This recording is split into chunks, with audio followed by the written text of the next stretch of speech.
All of these stories and more in the next few minutes. Thank you very much for staying with us. My name is Beatrice Edu. Now, a co-sponsor of the Human Sexual Rights and Family Values Bill 2025, Samuel Nate George, has called on Parliament to transmit the bill to President John Mahama for the necessary constitutional processes. He argues that Parliament's standing orders do not provide room for reconsideration of the bill. He was speaking to journalists on the sidelines of the 4th Interparliamentary Conference on Family, Sovereignty and Values. When passes a bill, Parliament is functus officio. I think that the only role that Parliament has today is to transmit the bill to the President. When it goes to the President has indicated that he will want to have scrutiny of the bill. The Constitution spells out the steps the President can take to scrutinize the bill. He has a number of days after it's been transmitted to him to report back to the House and say, I have no objection. I'm signing it. I'm assenting to it. If he has an issue, he can write back to us and say, I have an issue with this provision, that provision. Parliament should reconsider it with his recommendations. He can't just give issues. He must make recommendations through his Attorney General. Or he can refer it to the Council of State for advice and notify Parliament that I've sent it to the Council of State. There's a number of days for all of this. I think the longest is the Council of State one, which takes 30 days for them to come back to him. If he has an objection, he has 14 days to indicate so. If he has no objection, 7 days to indicate so. I think that that's where we are. Parliament should transmit the bill, warts and all, irrespective of whatever drama may have conspired. Parliament has done its job. Now, the Greater Accra Regional Minister, Lindo Klu, is promising tough action against indiscipline, illegal development and poor planning practices blamed for the city's recurring flood crises. The pledge follows Wednesday's downpour, which submerged major roads, cut off communities and left a trail of destruction across several parts of the capital city. As regional minister, she says that she is committed to ensuring that accountability, professionalism and strict adherence to the law become the hallmark of governance within the Greater Accra region. In response to these events, the government, through the Greater Accra Regional Coordinating Council, will immediately implement a series of measures aimed at improving public safety, strengthening regulatory compliance and protecting lives and property.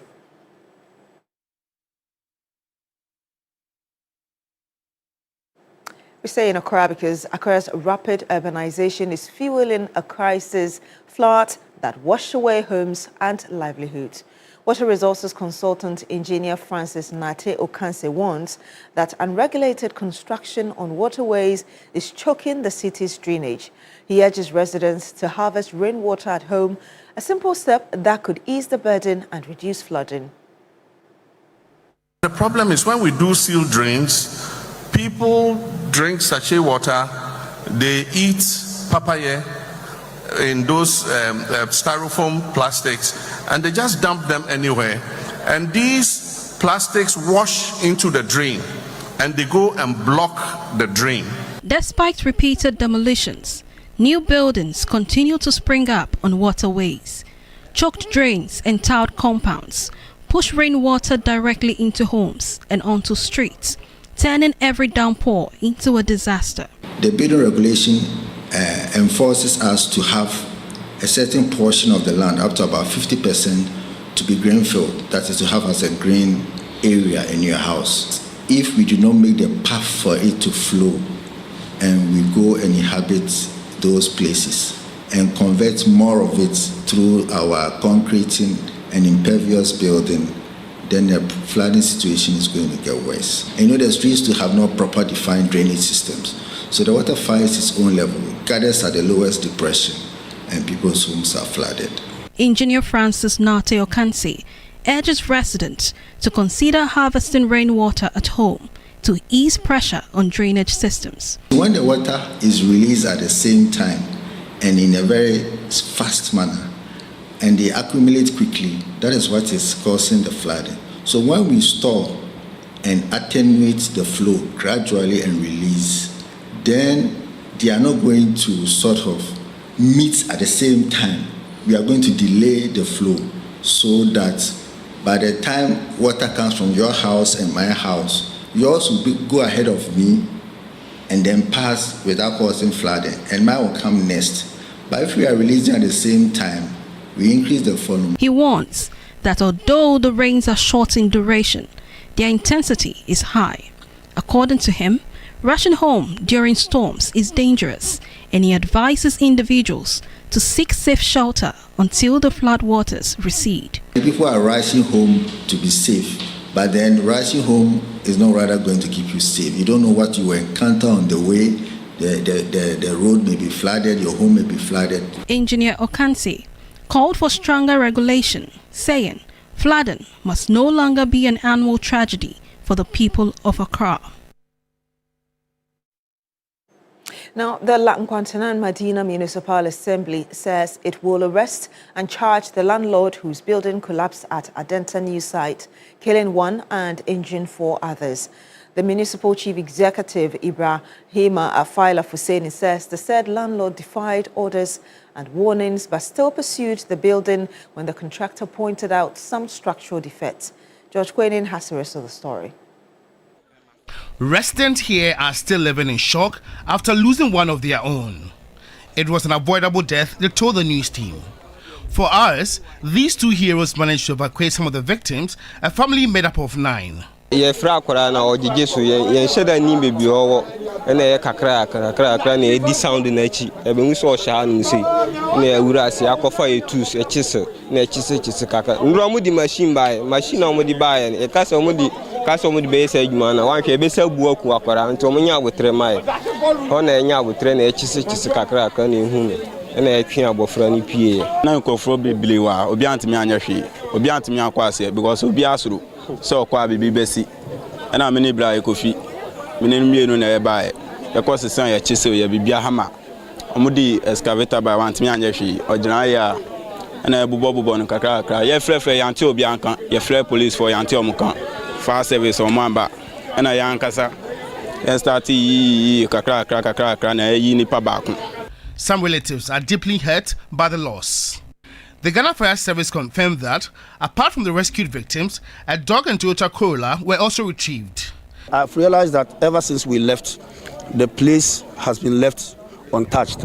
And so I've spoken to them. I was trying to communicate with the district NADMO director to see what's the next line of action. Because for us, we are done with our physical work that we're supposed to do on grounds.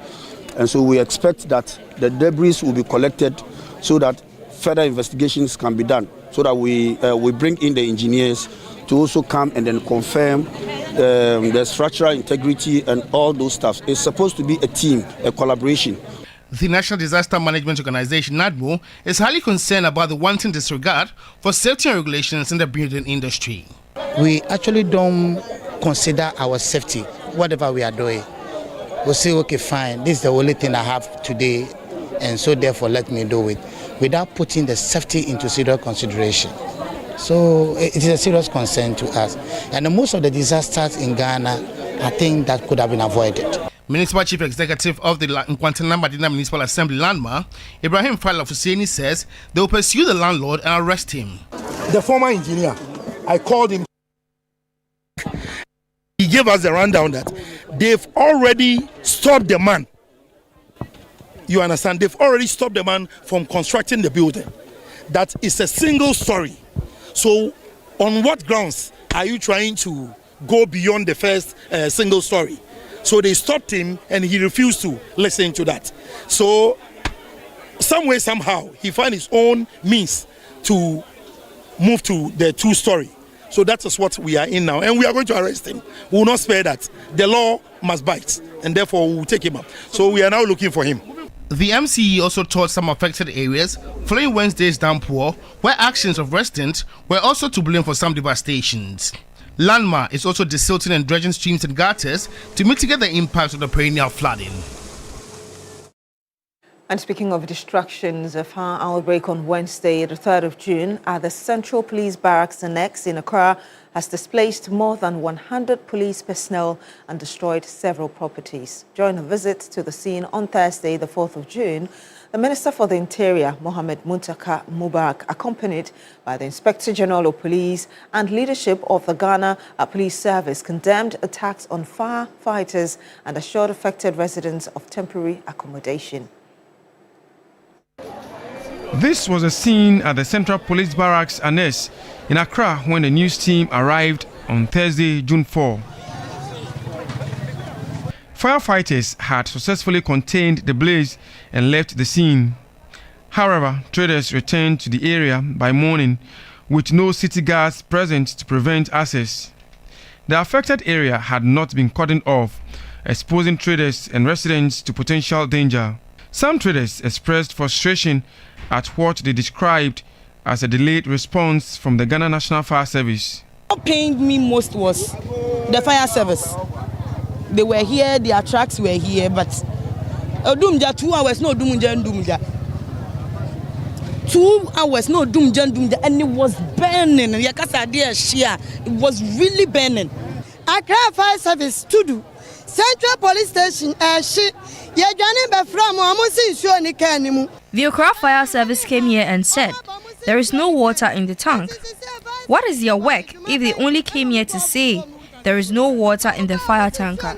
But the Greater Accra Regional Fire Commander rejected the claims, explaining that fire tenders are always dispatched fully equipped and carrying water. Yesterday your men got here, you are told they got here, and the usual rhetorics, no water in the fire tender.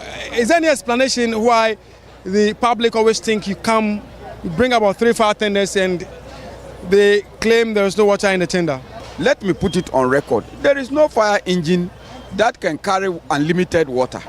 It is not possible because there is no fire engine that can come and mount here around 7 p.m. yesterday and fight fire to this morning 3 a.m. without the water exhausting. Shortly afterwards, security personnel arrived to cordon off the area. They were followed by the Accra Metropolitan Chief Executive and his team, who immediately began decongestion exercise around the fire scene. Why are you doing demolition at this very particular time, sir? You can see it's blocking way for us to have access to. We have to demolish the whole structure, but we have to start from somewhere. You have to start from somewhere? Yeah. But somebody is saying you wait for the problem to start before you want to act. Is that what it is? I don't wait for a problem to start. The Inspector General of Police later arrived, followed by the Chief Fire Officer and the Minister for the Interior. The delegation visited the police hospital where a firefighter was receiving treatment after sustaining serious injuries while battling the blaze. The Minister for the Interior assured affected residents that temporary accommodation would be provided while plans are made for their relocation. He also cautioned the public to stop attacking firefighters during emergency operations. The newest fire tender we have is 14 years old. So when they are coming in big and they get there and you're attacking them, how fair are you to them?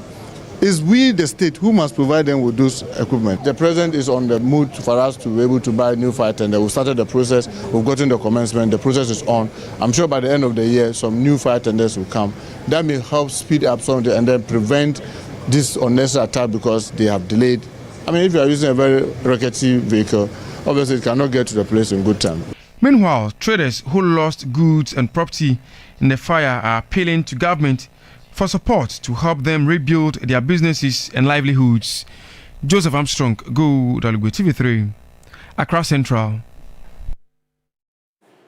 Some more here, and the Vice President, Professor Nana Jane Opoku-Agyeman, has urged government officials and members of the National Democratic Congress to remain focused on the delivery of government policies. She made the call at the National Democratic Congress June 4 Uprising commemoration held at Banda on Thursday, the 4th of June. Vice President, Her Excellency Professor Nana Opoku-Agyeman, highlighted the importance of unity in building a resilient state, reflecting on the lessons from this pivotal moment in Ghana's history. We have come 47 years since. We have much further to go. And it's not just counting the time. It is about the quality of the impact. And as I said, it depends on all of us. We can make Ghana much better today than it was yesterday. We can make it much better tomorrow than it is today. Johnson Esedu Nketia, the national chairman of the NDC, has demanded justice for those who lost their lives in the elections and called for an end to electoral violence.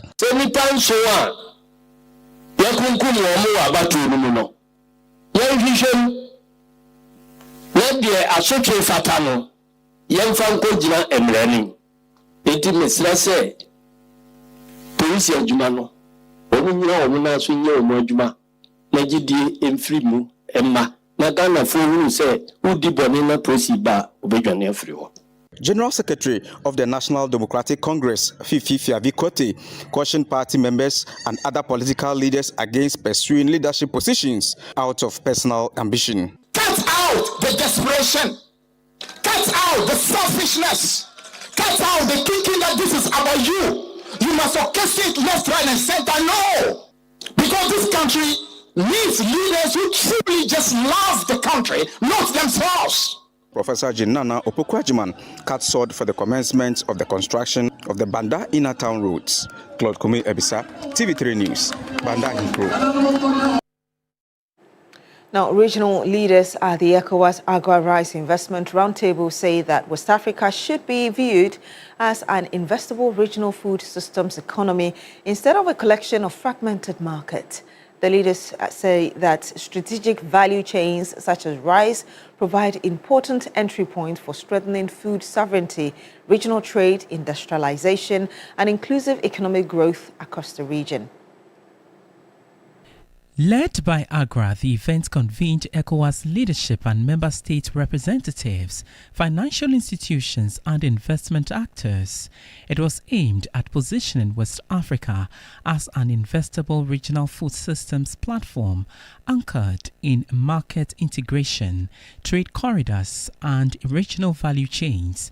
The ECOWAS Rice Investment Roundtable marked an important transition from coordination and policy alignment towards investment mobilization and financing ecosystems capable of accelerating food systems transformation at scale.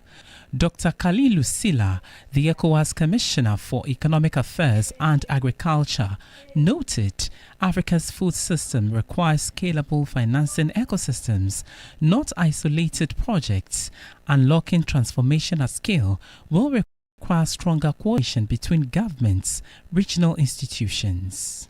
So we have a protocol on investment, protocol on the free movement, we have a protocol of free movement, also ATLS, free movement also of goods. All this protocol should work, but the mechanism should come back down, should be implemented, and it should function for the small farmers. The strategic partnership between the Economic Community of West African States, ECOWAS, and AGRA has become an important pillar in advancing agricultural transformation, regional coordination, and investment dialogue across West Africa. The ECOWAS, the ERO, the ECOWAS Rice Observatory has demonstrated how regional collaboration can help address these challenges by strengthening marketing intelligence, investment visibility, data systems, and coordination across the region. The leaders agreed that unlocking the next phase of transformation will require stronger African-led investment coalitions. Some World Cup updates, and the Black Stars have arrived in the United States ahead of the 2026 FIFA World Cup. The team departed Wales on Wednesday after their pre-World Cup friendly in Cardiff. The senior men's national team will camp at Brand University in Providence, Rhode Island. The Stars received a rousing welcome from fans upon arrival. The Black Stars are expected to face Jamaica on the 10th of June in their final warm-up match before opening their World Cup campaign against Panama on the 17th of June. Ghana have been drawn in Group L alongside England, Croatia and Panama as they chase a first World Cup knockout stage qualification since the 2010 tournament.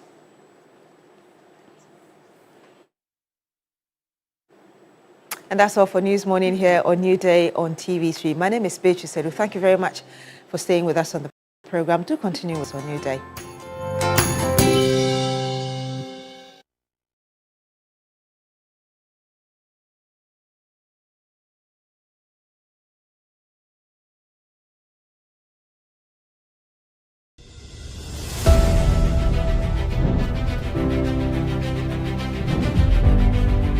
In a world full of noise,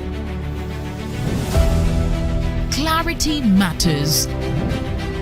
Stories shape us, ideas challenge us. An honest dialogue moves us forward. This is a space for depth, where voices are heard and perspectives matter. Conversations with Dr. Abnanya Kwasmini, coming soon on TV3. TV3, first in news.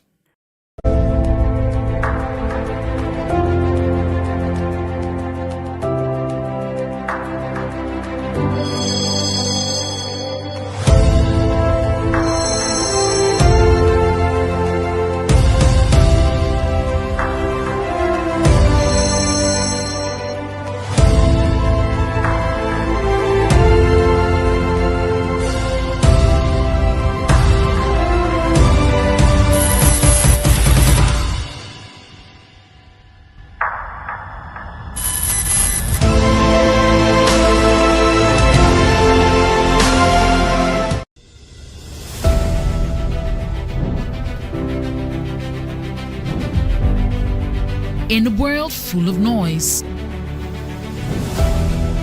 clarity matters. Stories shape us, ideas challenge us.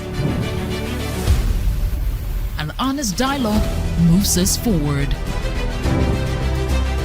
This is a space for depth, where voices are heard and perspectives matter. Conversations with Dr. Abnanya Kwasmini, coming soon on TV3. TV3, first in news.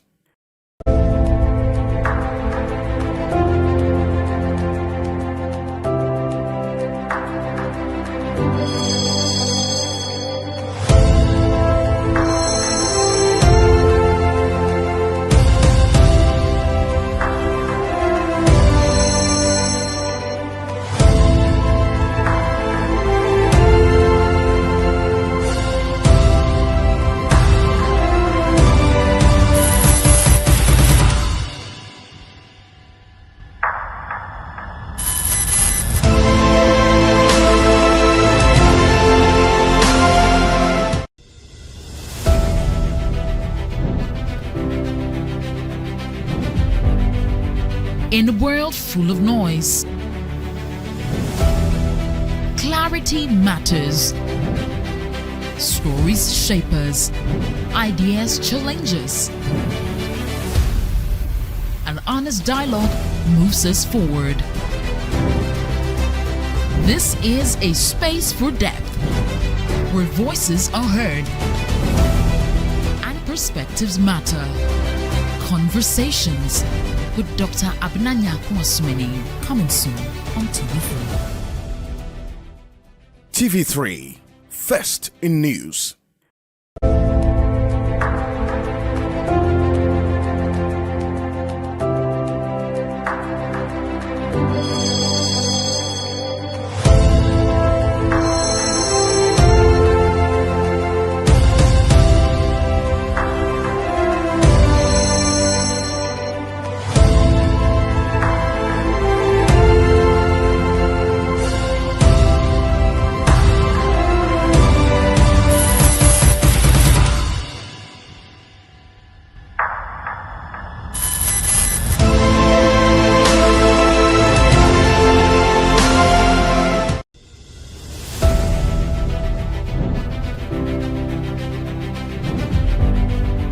In a world full of noise,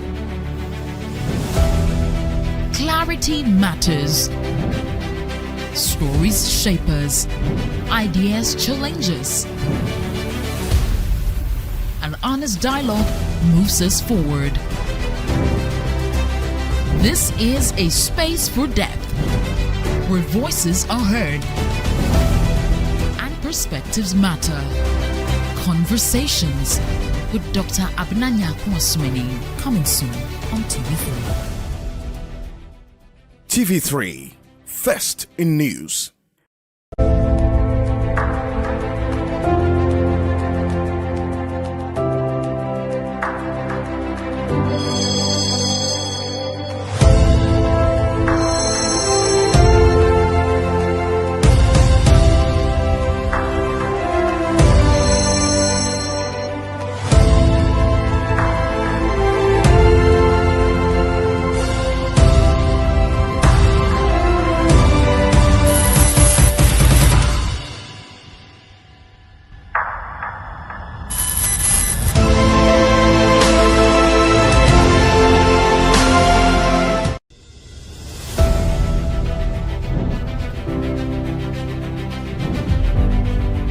In a world full of noise, clarity matters. Stories shape us, ideas challenge us. An honest dialogue moves us forward. This is a space for depth, where voices are heard and perspectives matter. Conversations with Dr. Abnanya Kwasmini, coming soon on TV3. TV3, first in news.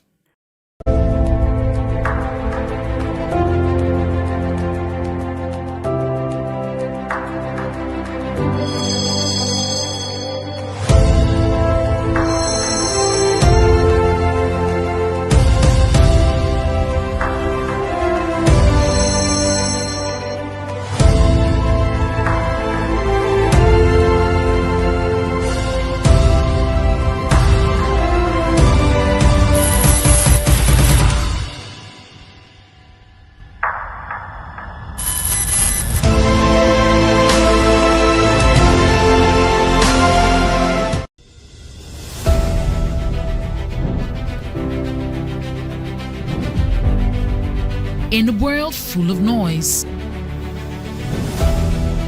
clarity matters. Stories shape us, ideas challenge us.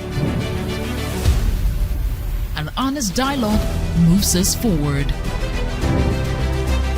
This is a space for depth, where voices are heard and perspectives matter.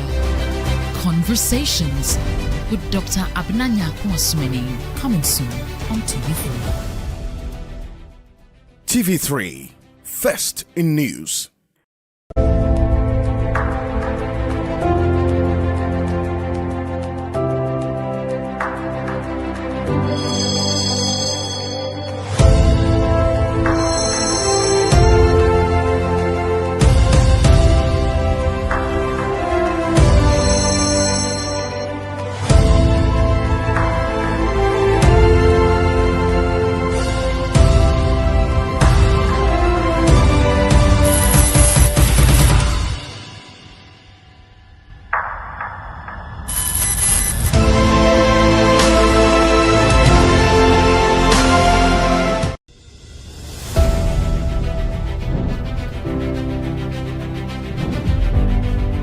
In a world full of noise, clarity matters. Stories shape us, ideas challenge us. An honest dialogue moves us forward. This is a space for depth, where voices are heard and perspectives matter. Conversations with Dr. Abnanya Kwasmini, coming soon on TV3. TV3, first in news.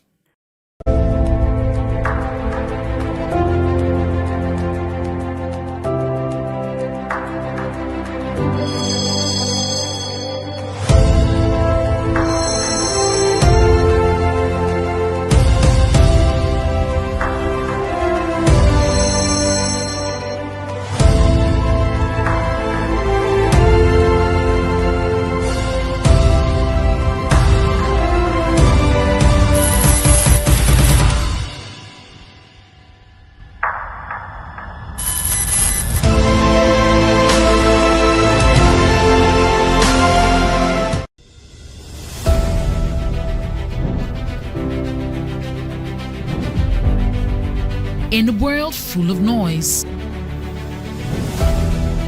clarity matters. Stories shape us, ideas challenge us. An honest dialogue moves us forward. This is a space for depth, where voices are heard and perspectives matter. Conversations with Dr. Abnanya Kwasmini, coming soon on TV3. TV3, first in news.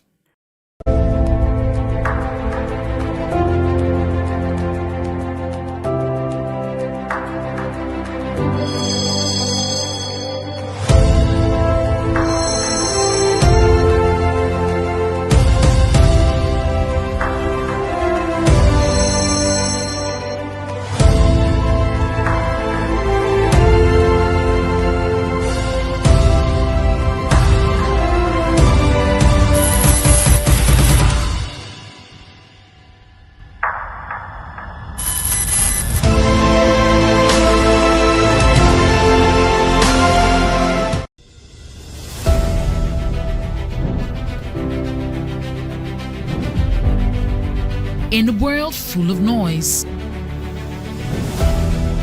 clarity matters.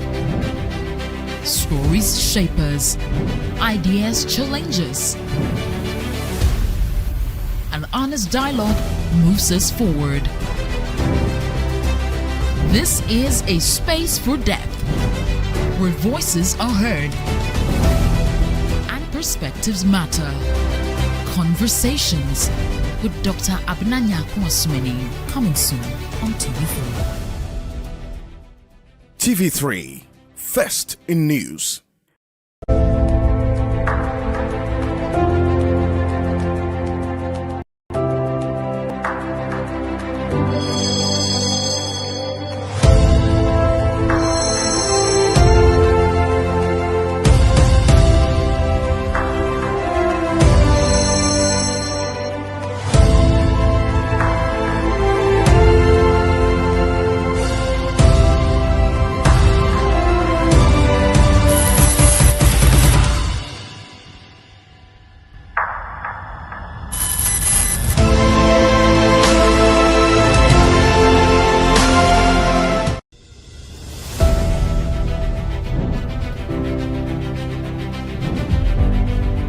In a world full of noise, clarity matters.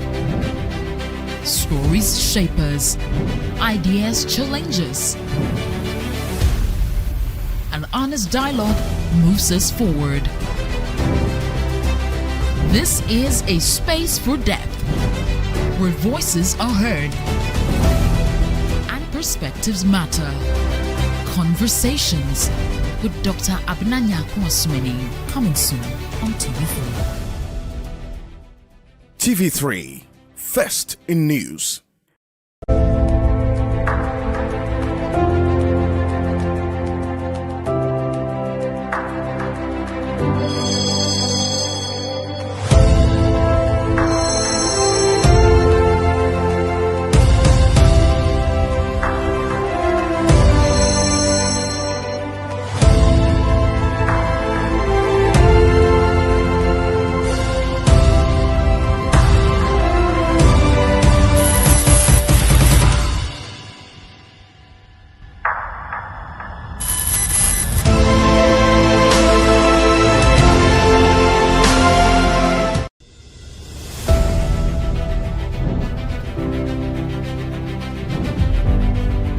In a world full of noise, clarity matters. Stories shape us, ideas challenge us. An honest dialogue moves us forward. This is a space for depth, where voices are heard and perspectives matter. Conversations with Dr. Abnanya Kwasmini, coming soon on TV3. TV3, first in news. Calm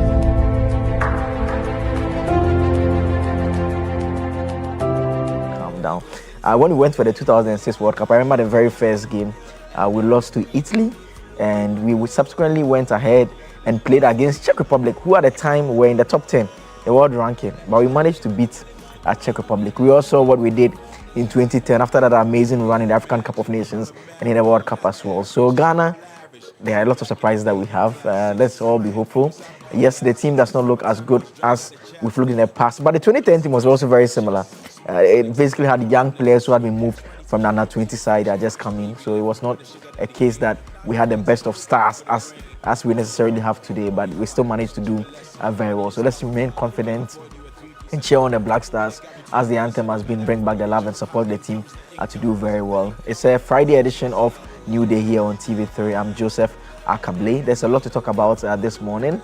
We've had a very, should I say, a week that has been marred with a bit of disaster here and there, if I can put the description in that particular manner. There were fire outbreaks in parts of the capital. There was also a building collapse that took place. There's a flooding that has basically been confronting us virtually anytime it rains. And that report that we brought you on the news segment of the show makes the point that these days it's not about how long it rains. It can rain for 30 minutes and every place get flooded. I've seen videos of people's homes on TikTok.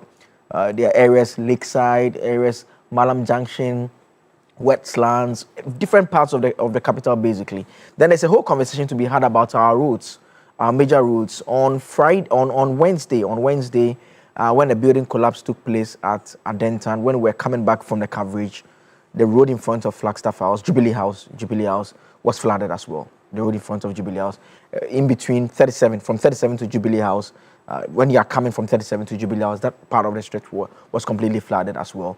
And it raises very serious questions, not just because of the parts of the capital that we're talking about. One thing that we cannot help but notice is that when it rains, our major roads, the best of our roads, the roads that even are recently constructed, you can talk about the Pokwase interchange, that aspect of town as well. That part also gets flooded. These are recent great roads that we just recently put together that you'll be wondering and thinking that, well, because they are more recent, they should be able to deal with some of these matters. You can understand when a road is constructed so many years back and a place gets flooded, that you say that, well, maybe the engineering at the time was not done to deal with the volume of water that we have it now. But we are still seeing our modern and very recent roads being flooded as well. And so it raises questions about town management. We've also seen demolition that is taking place. Sakomono Ramsar site, the demolition is taking place. A part of Dansoman demolition is taking place. A strongly worded statement has been issued by the Greater Accra minister, serving notice that they are going to be very tough in terms of how they deal with some of these matters going forward. And so it's been a part of the conversation that we've had. And again, mostly around this time of the year, we see newspaper clippings from as far back as the 1960s, reminding us of our then president, Dr. Kwame Nkrumah, going around and visiting flood-affected areas and checking up and trying to figure out what could be done about it. We've seen it play out subsequently. The military leaders were also going around doing same. Now, in the republic that we have now currently, the Fourth Republic, we've also had the various individuals also who are leading the nation. Former President Rawlings went into the gutters to clear up. He went around to check flood-prone areas. We had our leaders flying helicopters to check. It's basically been the same story over and over again. Our problems are not new. Our problems are recurring. The magnitude slightly different. So at some point, we need to have that very strong conversation. And with the starting point will be to look at what the Greater Accra Regional Minister has indicated the coordinating council intends to do. Would ask questions that, is this the final say that we'll have at this point in time, where we come together as a nation and decide that we want to deal with the issue of our city planning once and for all. I have had cause to say this week that the emotional, political, economic cost that a nation bears when we pull down an unauthorized structure is far more than the cost that will bear in preventing that structure from coming up in the first place, because you're going to render a family homeless. You're going to render a child without a roof under to sleep. That child has basically lost the access to a stable home where they can grow. And you would make the argument that it's not the fault of the state. But yes, the state authorities, multiple state authorities from the assembly level all the way to the national level, all saw a building springing up. Houses are not more like the bean plants in the famous cartoon that we all grew up watching, that they can just, all of a sudden you plant them and they just spring up surprisingly. And so it's a big problem that we have to deal with. We'd also take you to Afajato South, where they are having some serious challenges with water, because people don't have access to water. They fail to rely on small pots of water that gather in various parts of the floor when it rains. And that is what they are using. We'll hear from our correspondent in the Volta region who has been covering this particular story for us. And we'll also hear from officials on what is being done about the situation. But before we do all of that, Kukiti will be stepping out. I don't know what she's going to do. Kukiti is here. He'll be telling us what she'll be going to do. Good morning. It's great to see us. We're making a few rounds this morning. You've been talking about the floods. I've been enjoying your commentary on it. And we've seen the disaster that it has caused. This morning, going around the East Legon Hills, there's a place called Nanakrum. We saw the devastation yesterday. And when you take a look at the first glance, you think it's a construction site, but no, that's not construction going on. I'm sure from the back, Shadrach and Anita can put the videos out there for us to see.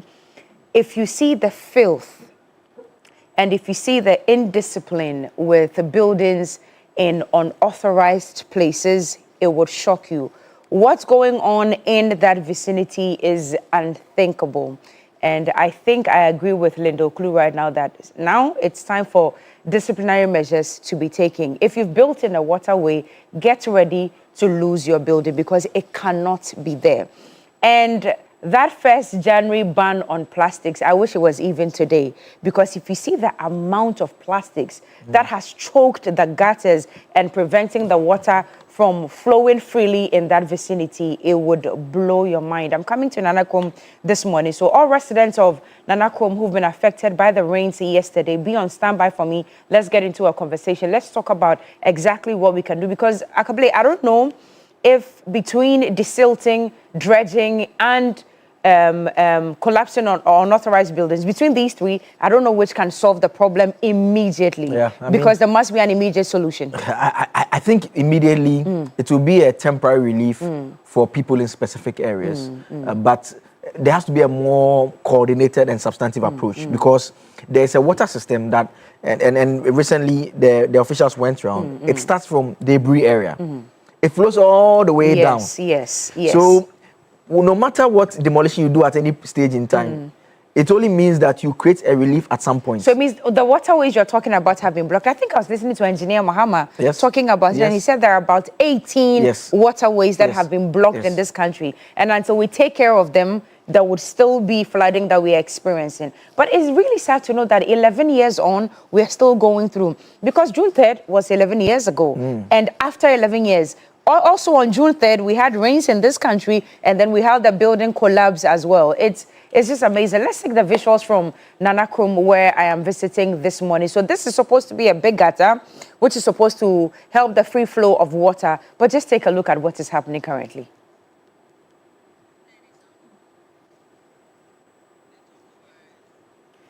So that's the situation in Nanakom now. I want the video, I want the video to get to this part where, look at, this is not even debris, because debris is when there's a building collapse or there's something and then there's the remnants of it or what is left of it. But this one, I don't even know if I should describe, Akable, what's the proper description of this thing? Because this is not debris. This one is basically a this is indiscipline. This is, I mean, I just cannot tell. Yeah, I mean, it's crazy. The same thing happens at this area, Domi Pillar 2.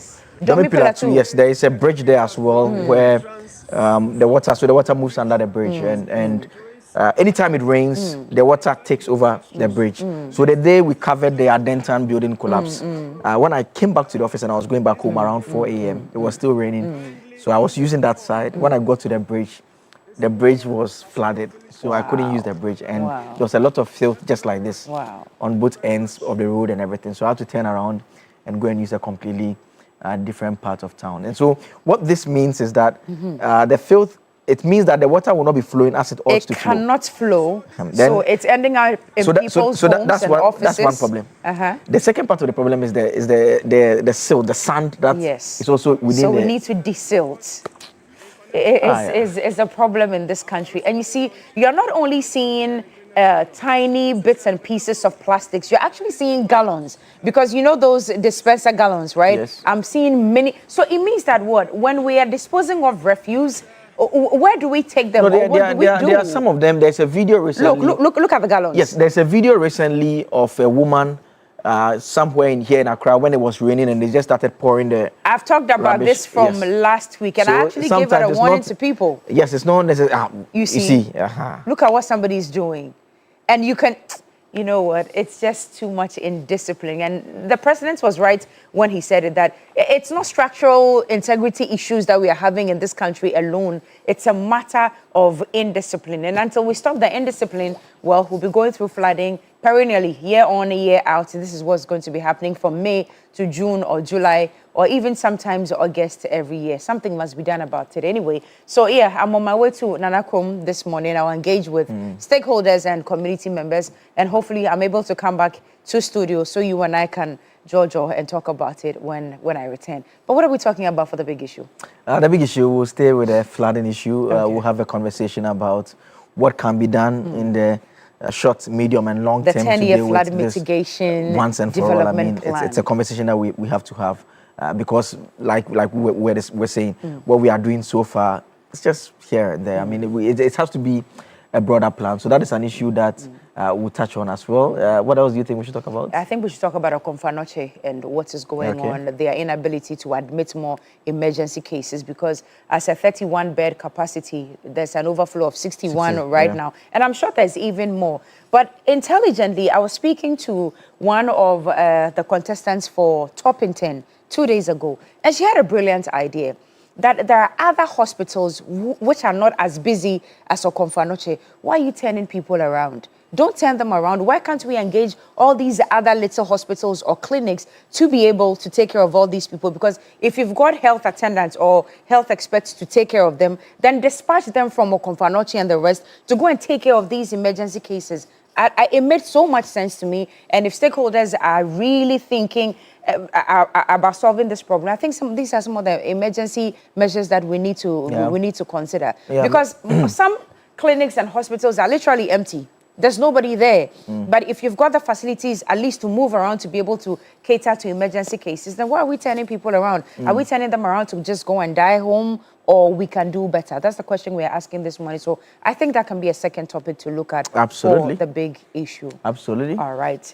We're getting ready for this morning. There's a little village that you mentioned, and it will shock you to know that my auntie and my cousin are actually on their way to a funeral in that same community. That's where they used to live, and they used to experience the same problem. And many years on, it's still happening in that area. We'll go to the other side, and we'll activate the phone line so you can also have your say. But Faisal Idrisu was the one who put that package together. We'll take a look at it soon. We'll be right back.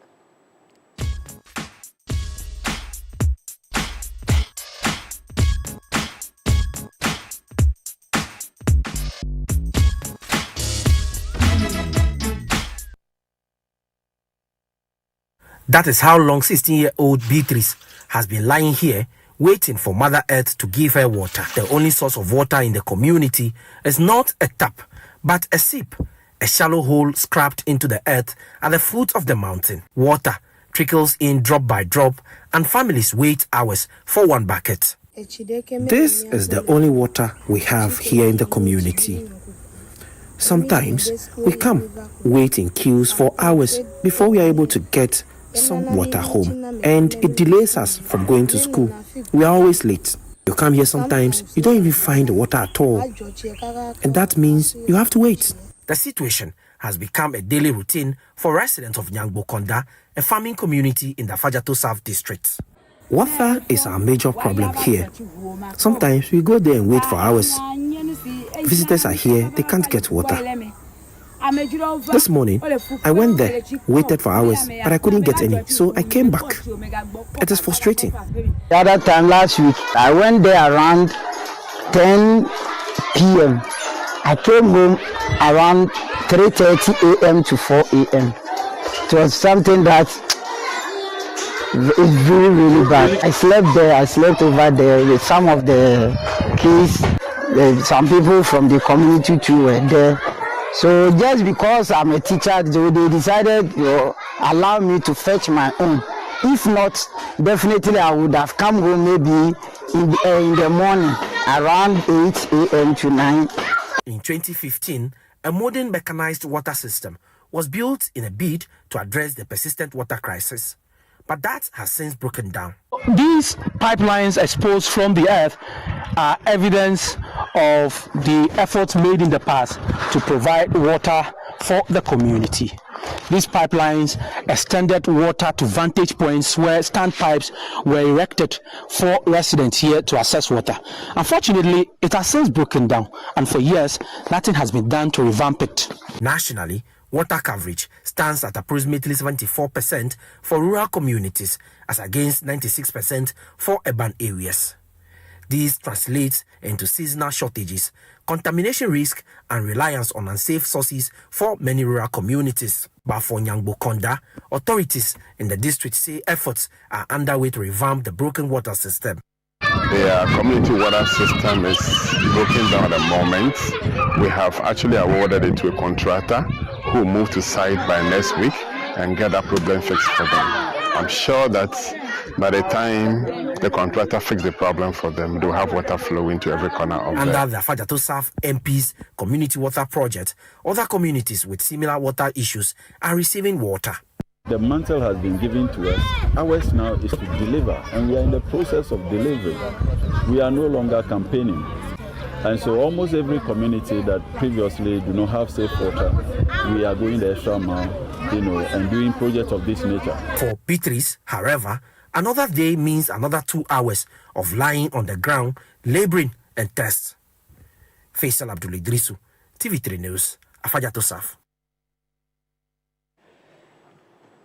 Yes, and that's been the plight of residents of Nyangbo Konda who've been battling water accessibility for a very, very long time. And our correspondent, Faisal Abdul Idrisu, is on the telephone lines this morning.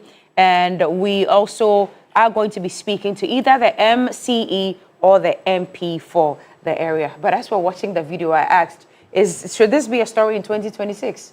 Unfortunately, it is. I mean, it is what it is. And sometimes when I can imagine if someone is, from a different, developed and advanced country, and he's watching so the story, weird, right? This would sound so weird that they don't have access to water. I mean, it's a bit embarrassing, but it's a reality. It's a reality that we have to confront, and we have to be fair to ourselves that despite the fact that we are in a modern era, there are old challenges that still confront us, and the best we can do as a society is always to try and address them. And it's the reason why we are having this conversation. The aim is to try and figure out how to find a way around it. Faisal is ready. Cookie, take this. Yes.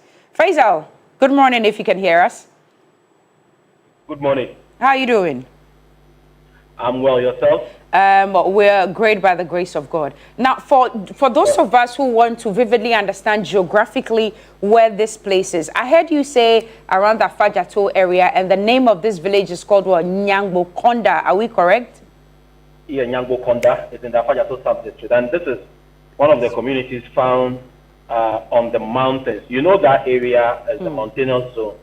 So to get to the community, it's not an easy one. It's about 4 kilometers from the top down to the foot of the hill. So to get to the community, you have to climb the hill to the top of the mountain. Okay. And how long did you say this problem has persisted? So this issue of water challenge in Nyangbo Konda has been an age-long one, except that in 2015, a mechanized water system was built for the community. And it lasted for a few years and then broke down. And between that period and now, they have reversed to fetching water from the source I indicated. The scoop holes, they themselves have dug at the foot of the mountain. When you are entering the community, that is the site that even greets you before you enter the community, because you see people with headbands, people with bowls, standing at the foot of the mountain, just waiting in queue to fill one bucket at a point. And it takes such a long time to do one at a time. And so that's the site that even greets you before you enter the community. Okay. All right. And I'm told we also have the MP on Zoom with us this morning, Honorable Frank Efriye. Honorable, if you can hear us, please respond good morning as we greet you at the moment. Honorable, if you can unmute, we'll be very, very happy. Good morning. Yes, good morning, Honorable. How are you doing? I'm great by the grace of God. All right. Honorable, with all due respect, water is a very basic necessity for all your constituents and all the people around where you lead. Are you disappointed that in 2026, your people are still struggling for water? Well, I thank you so much for the opportunity given. Right. And indeed, I've become the MP for the good people of Afajato South, including Nyangbo Konda, in a matter of 1 year, 6 months. And then within the context of that, we can have a very meaningful discussion. And then within this period, I have, on my own accord as a member of parliament, drilled and mechanized 15 boreholes. And so it tells you that I am someone who has come to the fore or to the office acknowledging that water is life and that there is the need for clean, safe, potable water at all times in order to make sure that life goes on.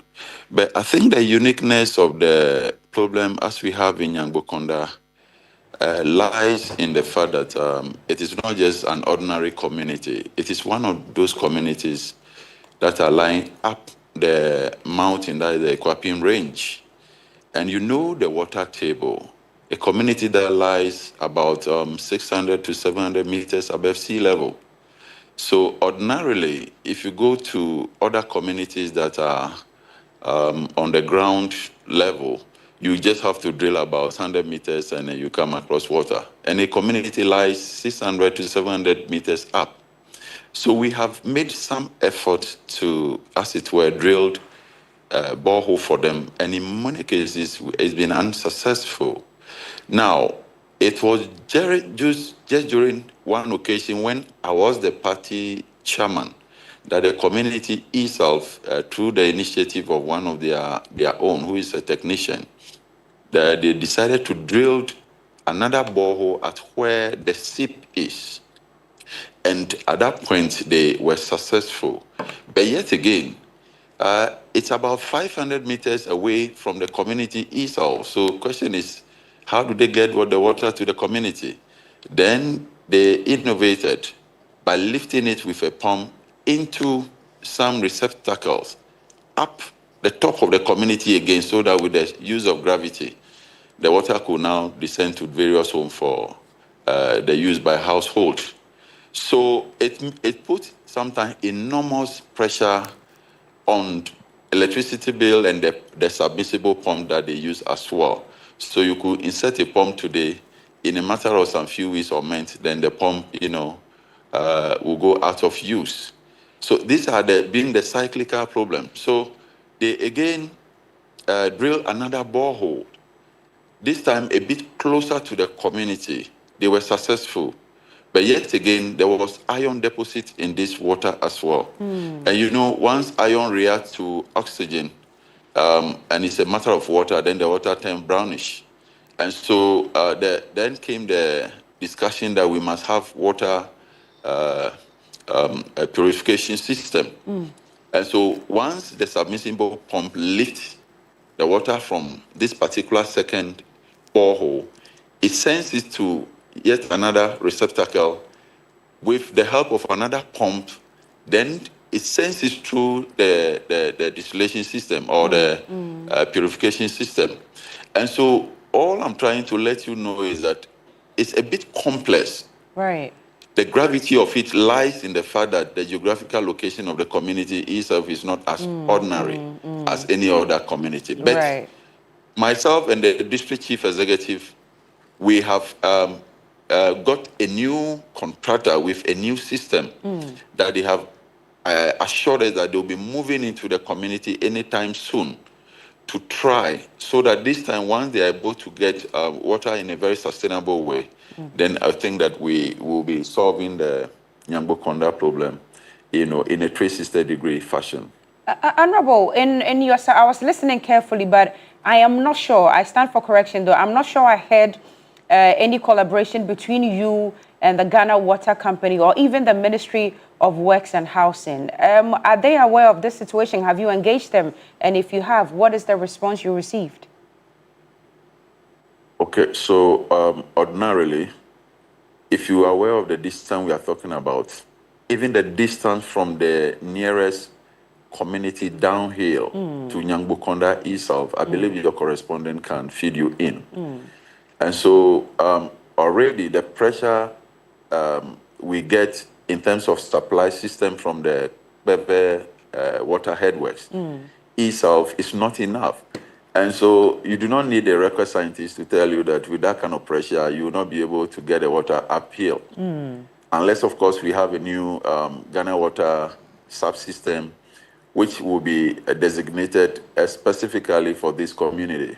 However, I think we are looking at issues, and as leaders, we should have a short-term, medium, and a long-term, mechanism of solving problem.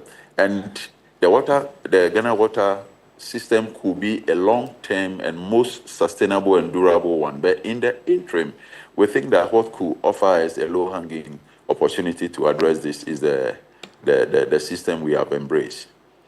Honorable, I can imagine the difficulty. I've got some family members who live around and they can attest to the fact that this is a huge challenge. Infrastructurally, you're going through, or there's a challenge with that one. Do you think that more funding, if you had access to it, will solve this problem? I think that we must say that, look, Oliver Twist is never 100% satisfied. However, if you look at the common fund allocation, as we had 8 years ago, under His Excellency President Akufo-Addo, you compare to what we are receiving under His Excellency President John Dramani Mahama, I think we must not, as leaders, make excuse for lack of funding. His Excellency President Mahama has been magnanimous to us, not only at Fajato, but the various district assembly. I'm a member of the Local Government and Rural Development Committee in Parliament. And if you compare the quantum leap in terms of resource allocation, I think that we should be gracious enough to say thank you to the President. And so ours now as leaders at the base is to make judicious utilization of these funds. And I think that this is what we are determined to do. If you look at what I've been able to do in a matter of a year and 6 months at the water subsector alone, it gives you a certain inclination that leadership at the base is determined to ensure that basic necessities. I heard your aunties and the rest, they'll come for funeral and the rest. Look, if I may digress a bit, this is a community where sometimes during the peak of the rainy season, even how to ferry the debt to the community is a nightmare. But you realize that we have sent contractors to the road, and the contractors are busily working. And I have that abiding faith in His Excellency that we are really going to put a very shining finishing to that job, so that the road is itself okay. It's a way of partly, addressing the water problem because they are inextricably, linked. So I think that give us a few moments, we'll collaborate with the stakeholders, the chiefs, their resourceful citizens from the community. When we have this discussion in a matter of months, I believe that we should be addressing it. I believe so too. But let's shift our concentration to education. How worried are you about the youth and the children in your constituency? Because in the footages, we see them queuing up and waiting their turn to fetch water. And from the reportage that Abdul also sent through, most of them turn up late for school, or they do not even show up at all. There was another teacher who would go and queue for as long as 4 hours before he can get a little water to just take a shower and go to school. And sometimes, because he's a teacher, he's given preference. How worrying is this to you, Honorable? Yes, it's a worry. I mean, the issue of the water difficulty to school children is almost the same worry as we have, the women and all of this. They are all going through this difficulty. So I think that resolving it will be a respite, offering a relief to all segments of the community. However, you would have heard the teacher mention that he was given preferential treatment. It is to tell you that the people acknowledge the significance of education, and they know that, look, even though they all need water, the one who imparts knowledge, the one who teaches their children, should be given that topmost priority. Likewise, the children, in some cases, they are also given priority, but we are still mounting the education so that the few who do not, as it were, prioritize the need for education, they will do so. But if you look at the results, sometimes, surprisingly, communities that are dotted among them along the mountain, they turn out invariably to do well. So at the varied level, education and performance has always been an issue because you could not compare on any scale, be it nominal or ordinal. the attention we give to our folks, our children in the cities compared to the village has always been an issue, so we'll be able to tackle it. Honorable, we thank you for your time this morning, but your constituents are watching. What specific timelines would you want to give this morning so that their hearts can be at rest? As soon as possible. Honorable, as soon as possible is not really specific. My dear, the truth of the matter is that we are dealing with forces of nature here. Okay. So we have sent a good number of contractors who couldn't discover water. And so this one is a mere human promise that he will be able to do or go the extra mile to get us water. And so if I give timeline of, let's say, 2 weeks, 2 months, or 2 years, and he goes in and we are unable to discover this water, I will be a liar. And I'm a very clean politician. I'm sure you would have been told.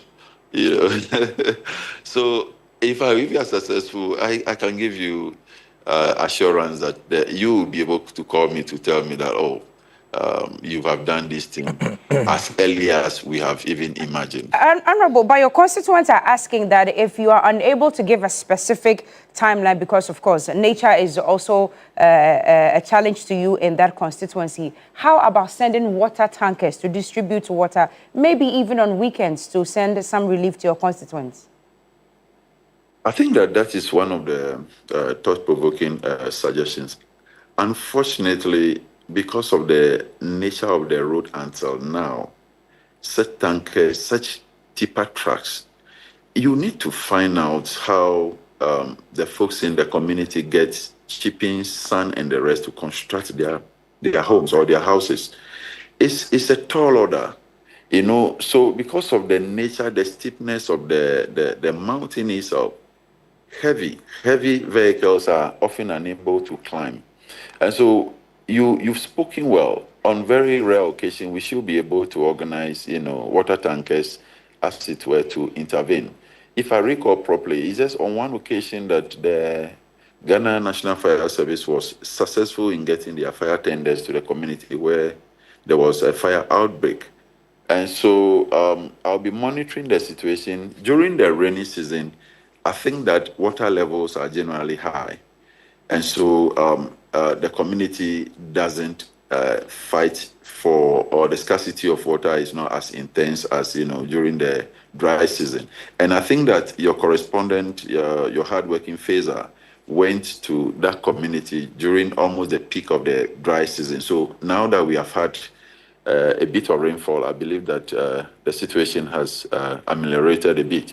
And then, so we'll be able to do water tanker intervention as and when it's become very critical, now that the road is being attended to, and we can safely say that.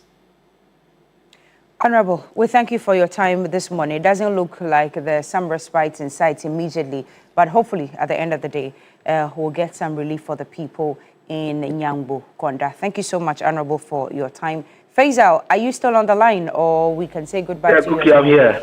Faisal, good job on what you've brought our attention to, and it's a huge challenge, even from the description alone that we are receiving, especially about the road. But the Honorable Minister mentioned, MP mentioned that it's the rainy season.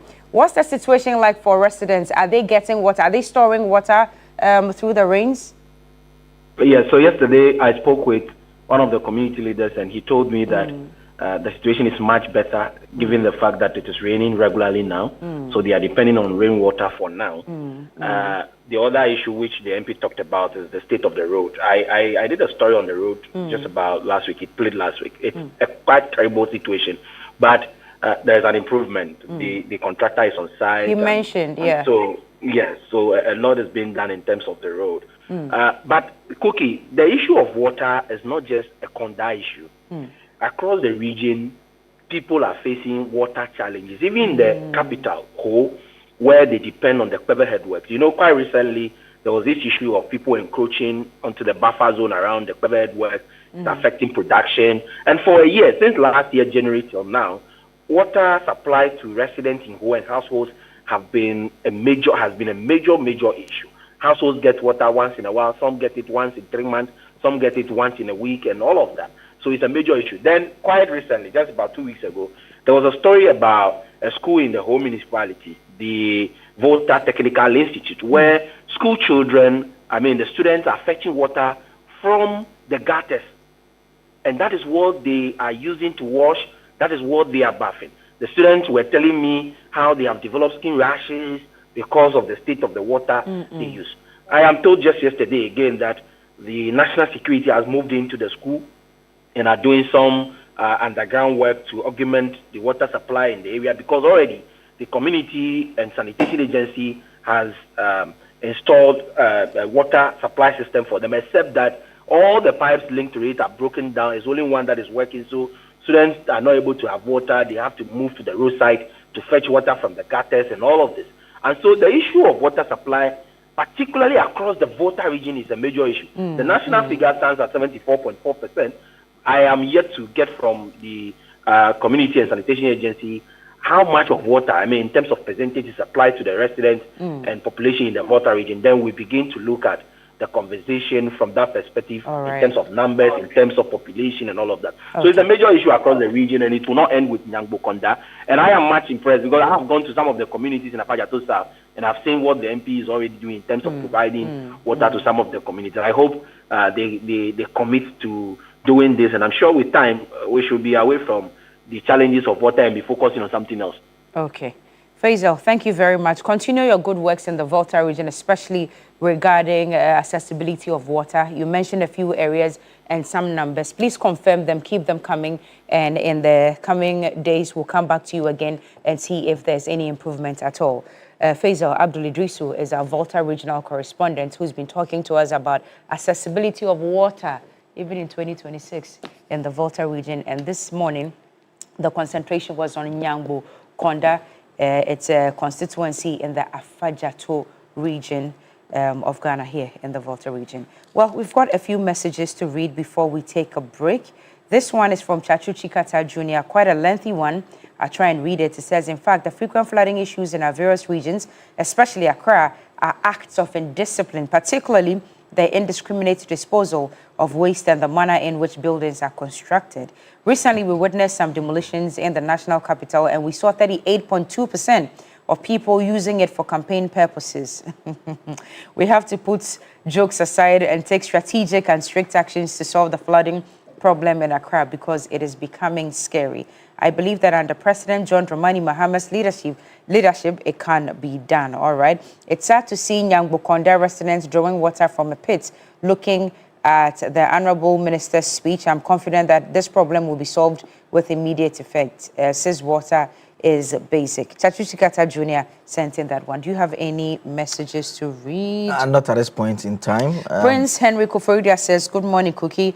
We are part of our own problems. We are watching the video on the screen with rubbish stack and choking the gutters is very sad. We create the problems and turn around to blame government.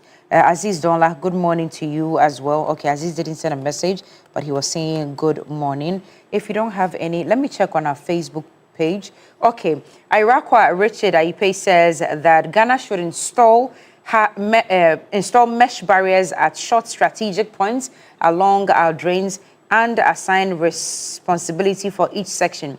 This will intercept solid waste, prevent clogged gutters, and strengthen flood control and sanitation efforts. He says, bring back Operation Clean Your Frontage. The current system is failing and our communities are being engulfed by filth after every rainfall. Such a measure will promote civic responsibility and help curb the habit of dumping rubbish into gutters. Okay, I think that will be it for this morning.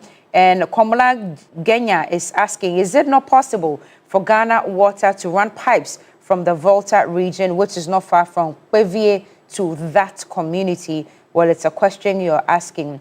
AIHD also says shortage of water has also hit some parts of Chito, Awudome over a month now.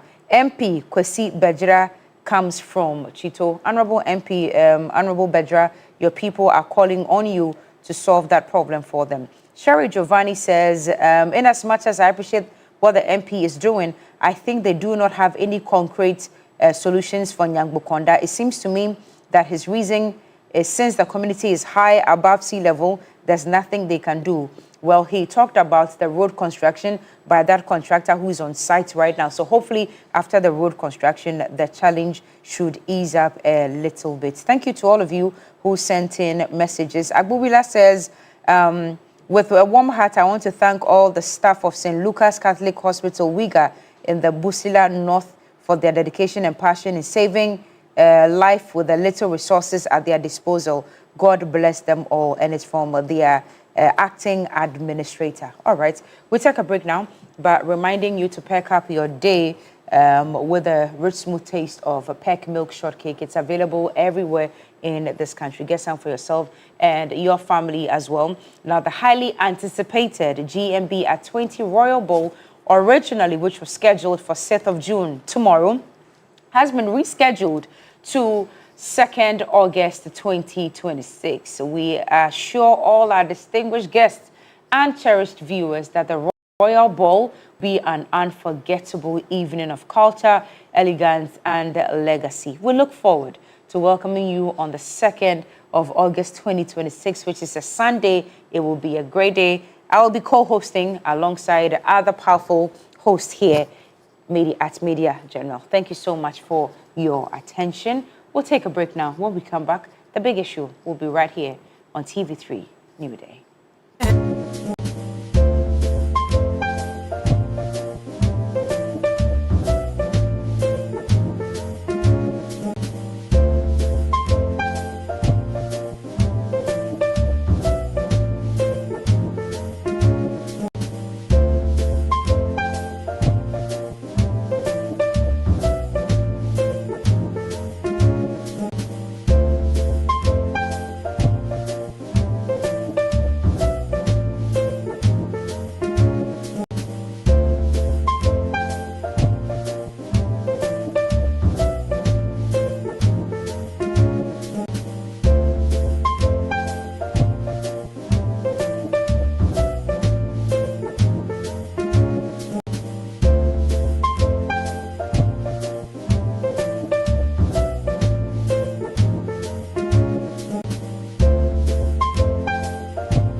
Thank you for staying with us here on New Day on TV3. It's time for another big issue. We'll start off with a discussion about the flood situation that we've had to be confronted with as a country. It's a familiar story. We basically discuss it around this time of the year all the time. And I mean, there's nothing wrong with that. We'll talk about it until it is fixed once and for all. And I remember one of the very first assignments I covered when I switched from campus journalism into mainstream journalism some years back. It had to do with a flooding situation around Circle and its environs. And I went there, I did a story about how it's very close to, there's this hotel, when you are going towards Circle proper, very close to Paloma Hotel, there's a bridge just before the hotel. That bridge was completely flooded. Just after the bridge too, there were some homes along that drainage, that gutter that had basically, the whole place was flooded. So I went around, in and around all those places. I did a story. I went to the Circle proper itself, to parts of it was also flooded. I did that story. Then I remember a couple of days later, the Interior Minister at the time, Prosper Bunny, went on a tour. I was asked to join the tour. We went around. We looked at various parts of the country. We went all the way to the Westland areas, mainly the channel that the water flows from the Ebre area and comes all the way down south. So we traced the channels and saw how parts of it had been taken over, waterways had been built on by people and everything. And I remember a famous statement he made was that we're going to crack down, we're going to deal with people who are built along the waterways, we're going to put down the structures and all of that. I mean, subsequently, you also all remember that famous video of the former president standing by, Nana Addo Akufo-Addo standing by the Odo drain at the Circle Point, talking about where hydrologist was briefing him about what the plan was, how they were going to transform that particular drain and ensure that there were boats and canoes and all of those things moving on it to deal with the situation there. It's a bit of story all over the place. And this time of the year, we all see the newspaper clippings. Earlier I made reference to the newspaper clippings from the 60s with Nkrumah touring flood-affected areas. And so it's a very familiar story that we are well aware of. And some of the incidents I made reference to happened under Mahama 1. We are now under Mahama 2. And the current president, John Dramani Mahama, has been talking about the flood situation once again. Let's take a listen to him. Problem is a problem of indiscipline. We have drains, and everybody says, why don't you do sealed drains? But the problem is when we do sealed drains, people drink sachet water, they eat papaya in those styrofoam plastics, and they just dump them anywhere. And these plastics wash into the drain, and they go and block the drain. And so if you have to unclog the drain, you have to remove all the drain covers and clean it out. You clean it out, you cover it again. In the next 3, 4, 5 months, they have clogged again. But that is not even the major problem. The major problem is the location of Accra. You have the Kwapim Mountain Range and you have the Atlantic Ocean. Before people came to Accra, you had the Lafa Stream, you had the Densu, you had the Sakumo Stream, you had the Kole Stream, you had the Odo Stream. All of them were rainwater that falls in the mountains that flow through to the Atlantic Ocean. Then you come and build a city in the path of those streams. What do you expect the streams to do? And even if you build, leave the causeways. If you come to London, you see the canals in the city. If you go and build a house in that canal, where will the water go? It will go back into people's houses. Unfortunately, Nana Misremu, our traditional rulers are selling plots in streams.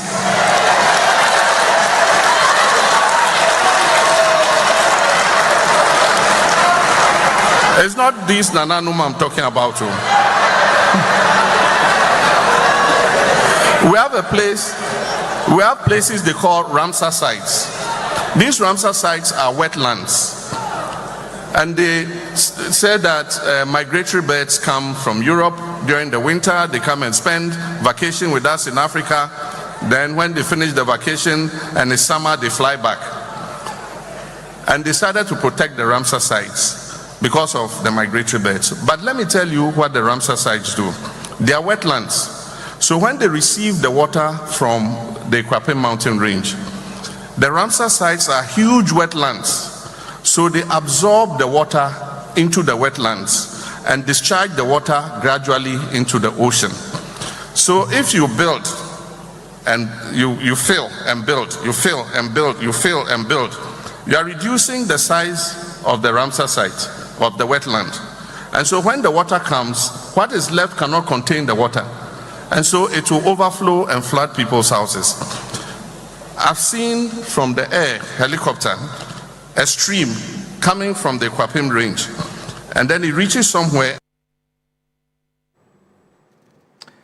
That's President John Dramani Mahama speaking there. It was actually in the United Kingdom where he was speaking, hence the reference that it's not an anonym there. But it's not just the chiefs who are selling the lands, because, you know, lands are owned just not by the stew. Families also own lands, so they also sell lands all over the place. And he makes reference to the water pathway that I had also talked about earlier on.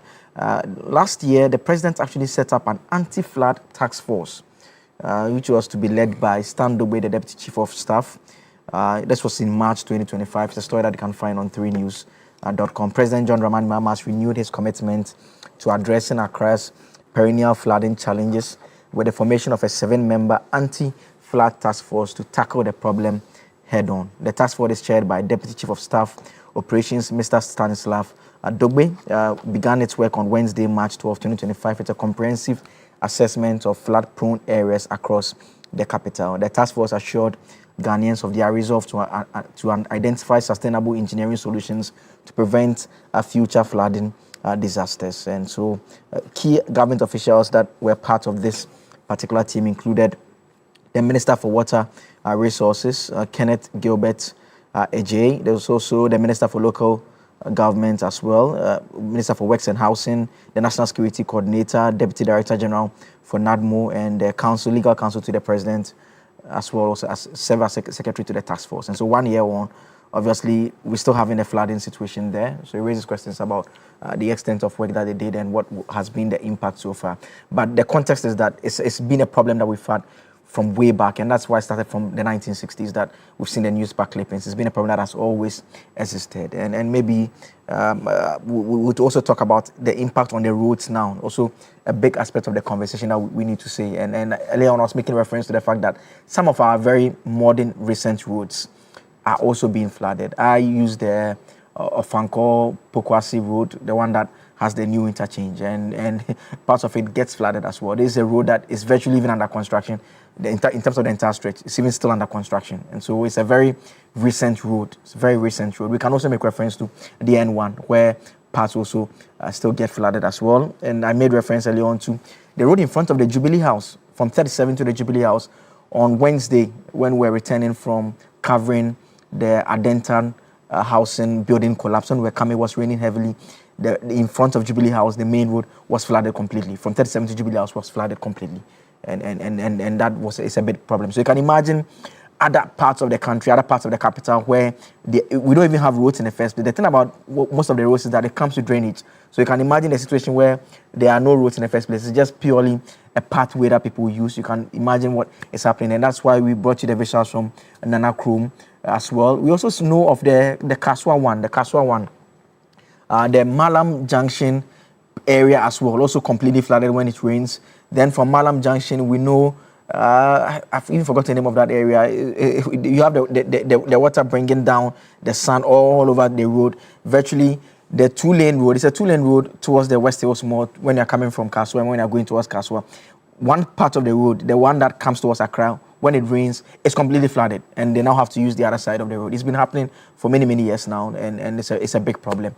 And so that's why we are having this important conversation, just to see how we can deal with this once and for all. And my guest in the studio this morning, as usual, the Friday team, Kamaldeen Abdullah is with the New Patriotic Party, Deputy Communications Director. Thank you so much for joining us. As always, Kwame Jantua is a lawyer, is with the Convention People's Party, energy analyst as well. Good morning, Senior. Thank you so much. Good morning. For joining us. I think you've not been around for a bit. Yes, I haven't been around for a bit because of my sister's funeral. And if I may use this platform. Yes, you can. To thank the Chief of Staff and members of Flagstaff House, Marita Brew, the former Finance Minister, Sektepe, all attended. Very grateful. I'd like to thank the MPP, who also were fully present, led by Eugene Entry.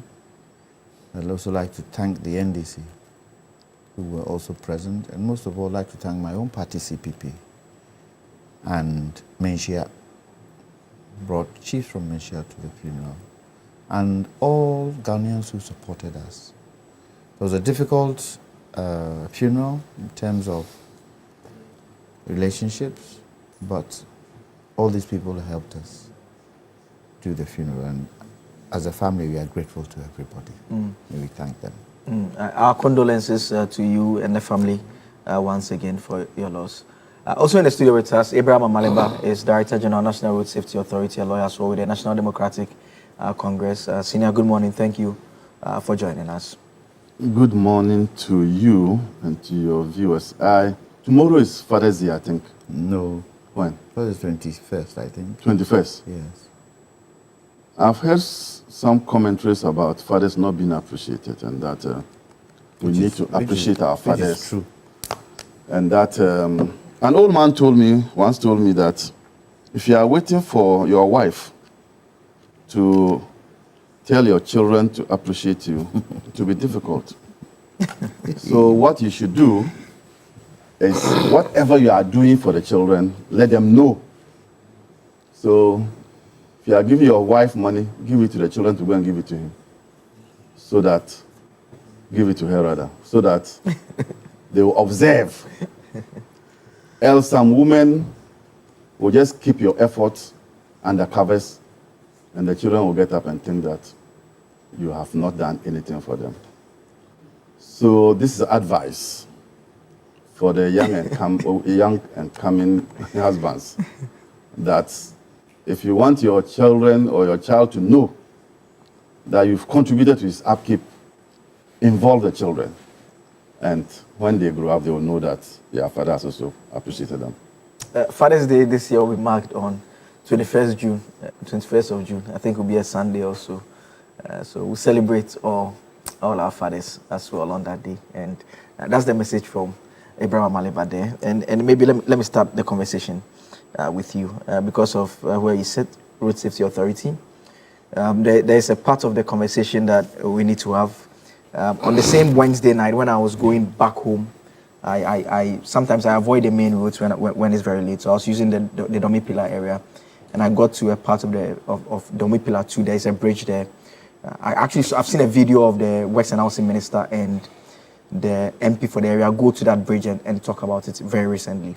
When I got there, it had basically stopped raining, but the bridge was completely flooded, and so I had to turn around and find an alternative road. I mean, around this period, our roads are virtually unsafe as well. We've seen cars being washed off. We've seen cars falling into ditches just because they are covered and everything. That presents a whole different challenge for us in terms of our safety on our roads. Accra, by nature, is a low-lying area.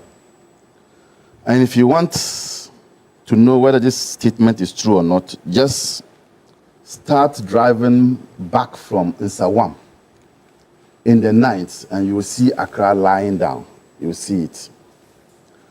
If you want to know what I'm saying is true or not, start driving from Eburi daytime and you see Accra lying down. And you see after Accra, you are going into the sea. So all those waters will come and settle here and go into the sea. So Accra naturally will be prone to flooding. If you then decide to build a city in that situation, you need to engineer the city. That is all of it.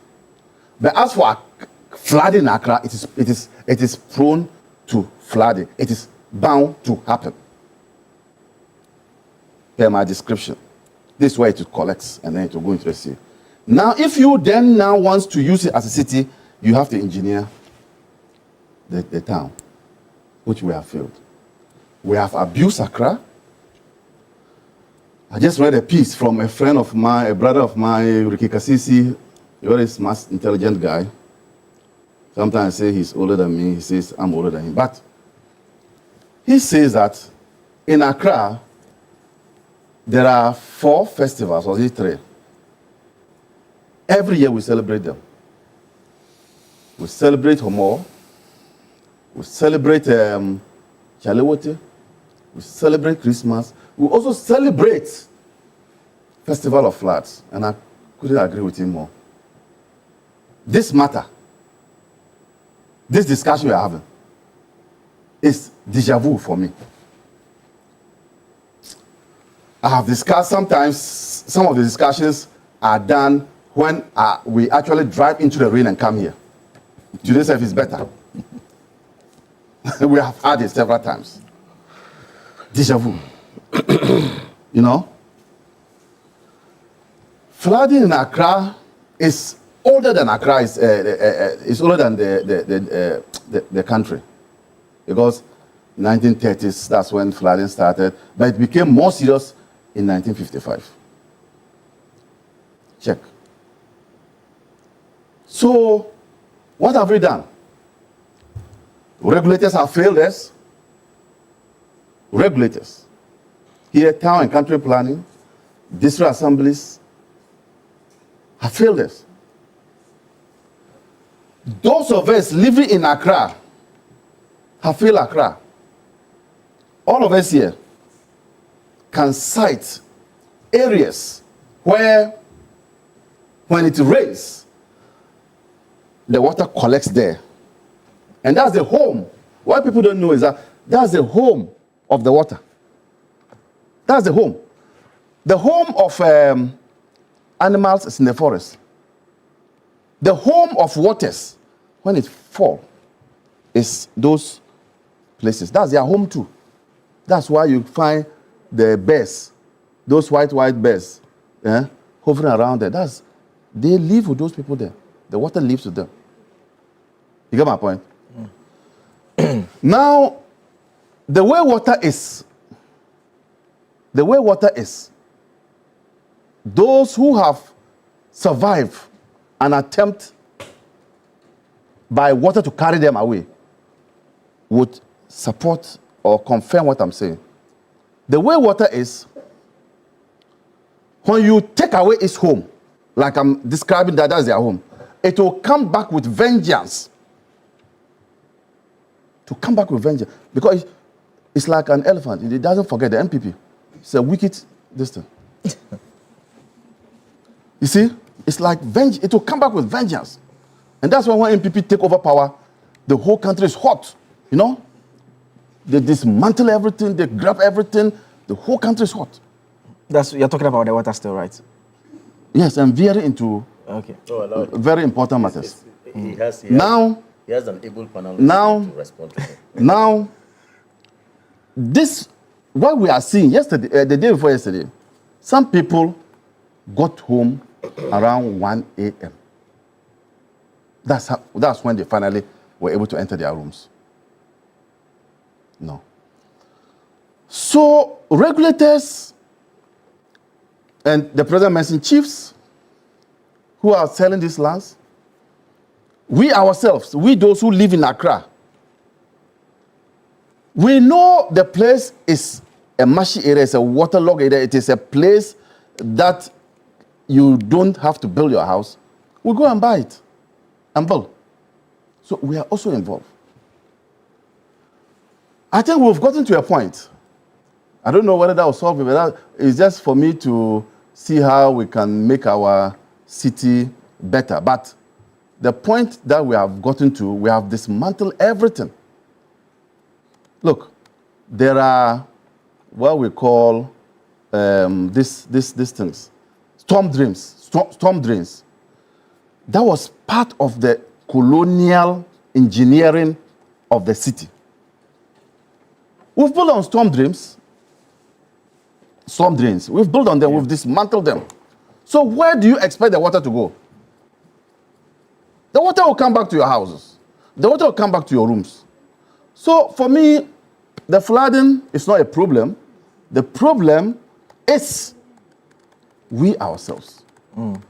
Two things that Ghanaians or some Ghanaians are noted for: indiscipline and hypocrisy. Two things.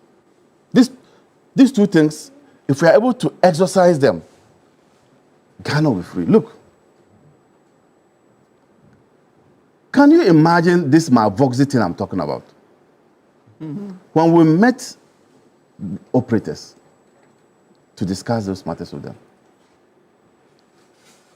one got up and said that that is where they get their income to take care of their children.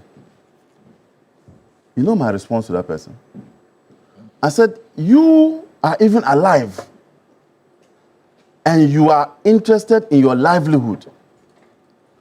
Some people's breadwinners are under the soil. He kept quiet.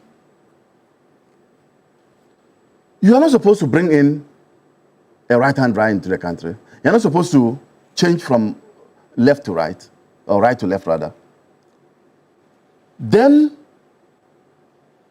you defy all that and bring the car in. Regulators are talking.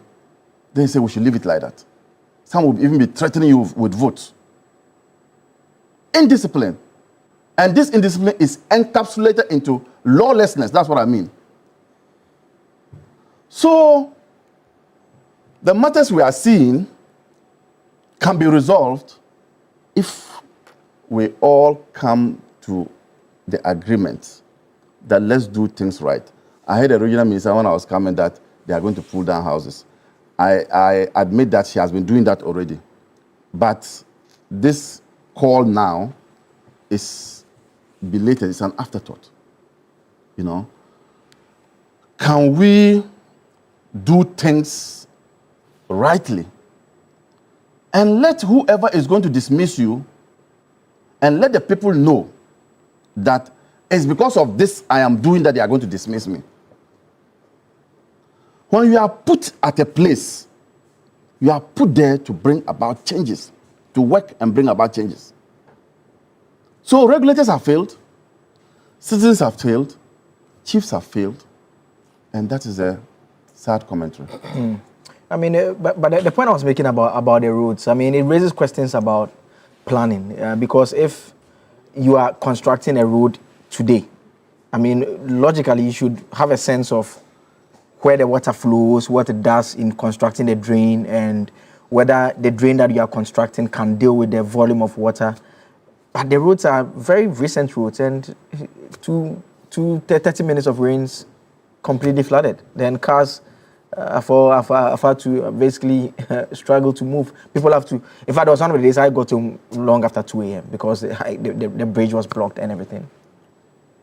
You see, there's a saying amongst my people that if we say fire has consumed cattle, you don't ask the question whether you have found the tail of a cow. Yeah. Fire has consumed the cattle, then you ask, but did you find the tail of a cow? I'm saying that all these matters, including the roads, because the roads are in Accra, which is a low-lying area. Regulators have failed, engineers have failed, chiefs have failed. This is all that I'm encapsulating it. That these things are as a result of failure to plan the city, because the city already is prone. The city is not a high-lying area. The city is a low-lying area. So you must expect flooding. But people we have put in charge of these areas have failed. And it didn't start today. I've told you that this flooding precedes our independence, and we are here with it today. So those are some visuals on your screen now. Maybe we can blow it up and let people see what's going on. Virtually, so even where the drains are, you can see that they are filled with all sorts of materials there. The road is completely flooded over there as well. It's very unsafe around this period, especially when it's raining, to try and move around, and it's a big problem. It's a big problem. It's a problem that is here in Accra. If you go outside of Accra too, you can see that the items that are being moved in it as well, the plastics, all of that. Oh goodness, there's a lot of water moving over there. There's one area that I saw a video of that, and they were moving in a canoe, and the gentleman was saying that it's not in Zulezo. And a couple of days later, he actually showed a video of the same place, and the cars were moving virtually at the same place where he was in a canoe moving. This was within the Wager area, and their problem had been compounded by the opening of the dam as well. So you can see someone's home, basically, the water going in there. A very disturbing story. Let me come to Mr. Jantua now, and Senior, as I have been doing journalism around 12, 13, 14 years thereabout, and I can't even remember covering this so many times. I'm sure your memories of flooding go way back, and this conversation that we've had over and over again. Good morning to our viewers. Good morning to my brothers. Good morning once again. On the panel.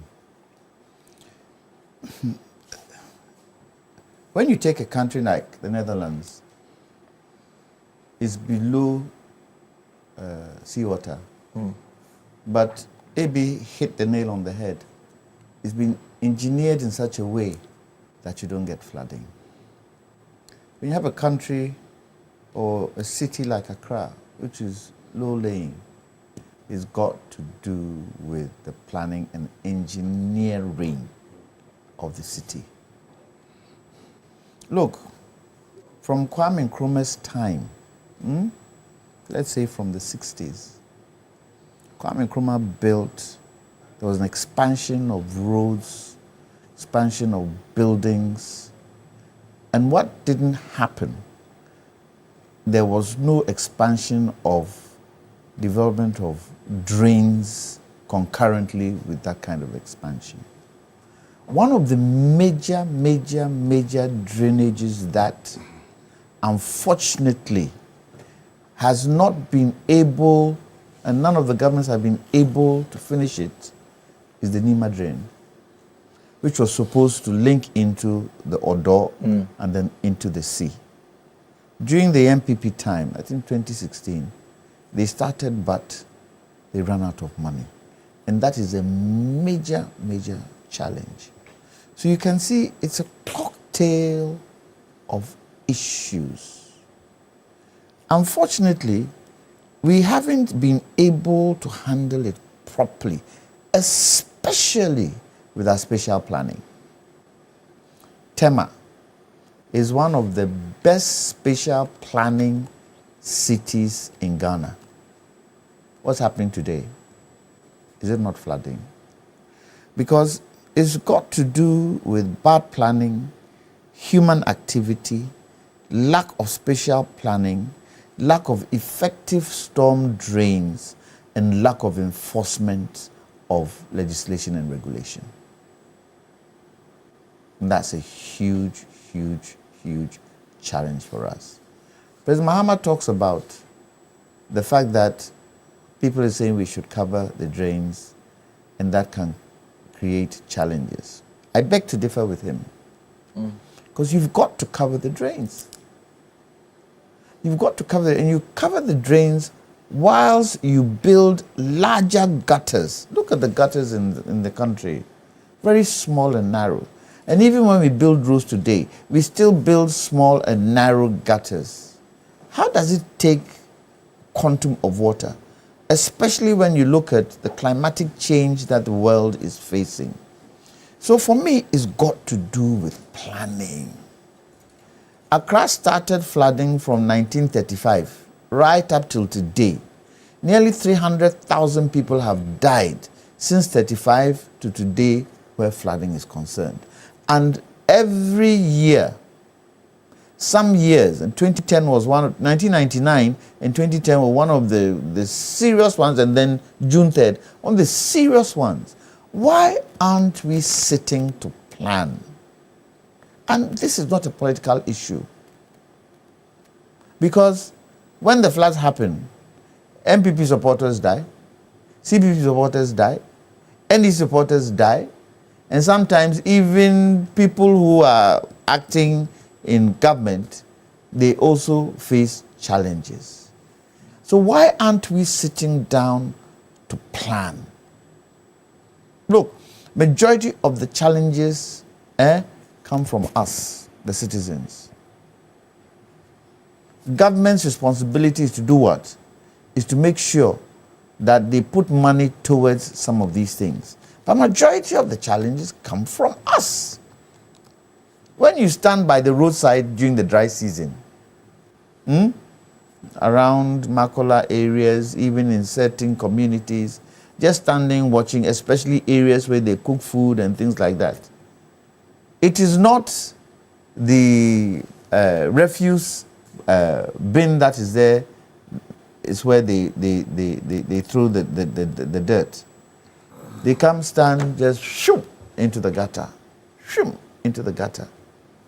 One thing that I'm finding very, very difficult to understand, if other countries have been able to do it, why can't we ban the use of plastics? Rwanda has done it. I think Kenya too has done it. Just because they will say employment. But we should be able to ban. Right now you see a lot of restaurants and food areas are using what? Paper bowls. The other one that others are doing in Malaysia and places like that, they are using banana leaves and plantain leaves as containers, which sometimes are reusable. So why can't we change the mindset of the way we do things? Ghanaians seem to be the kind of people who, once they stick their mind on something, yankwankwa in that direction. We don't want to sit and change, but we've got to. We don't need to reach the last point before we start changing. Why do we allow people to build houses in waterways, and then later go and demolish the houses? Why?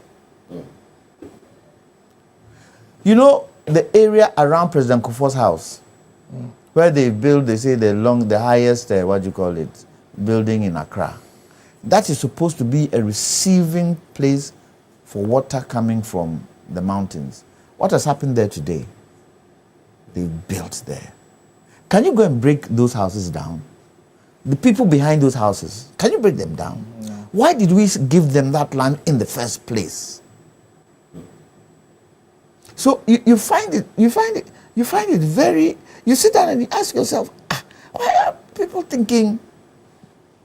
Unfortunately, local government, assemblies, they seem to have lost the power to do things because things seem to be more centralized. Local government seems to be more centralized than giving them the chance to do it.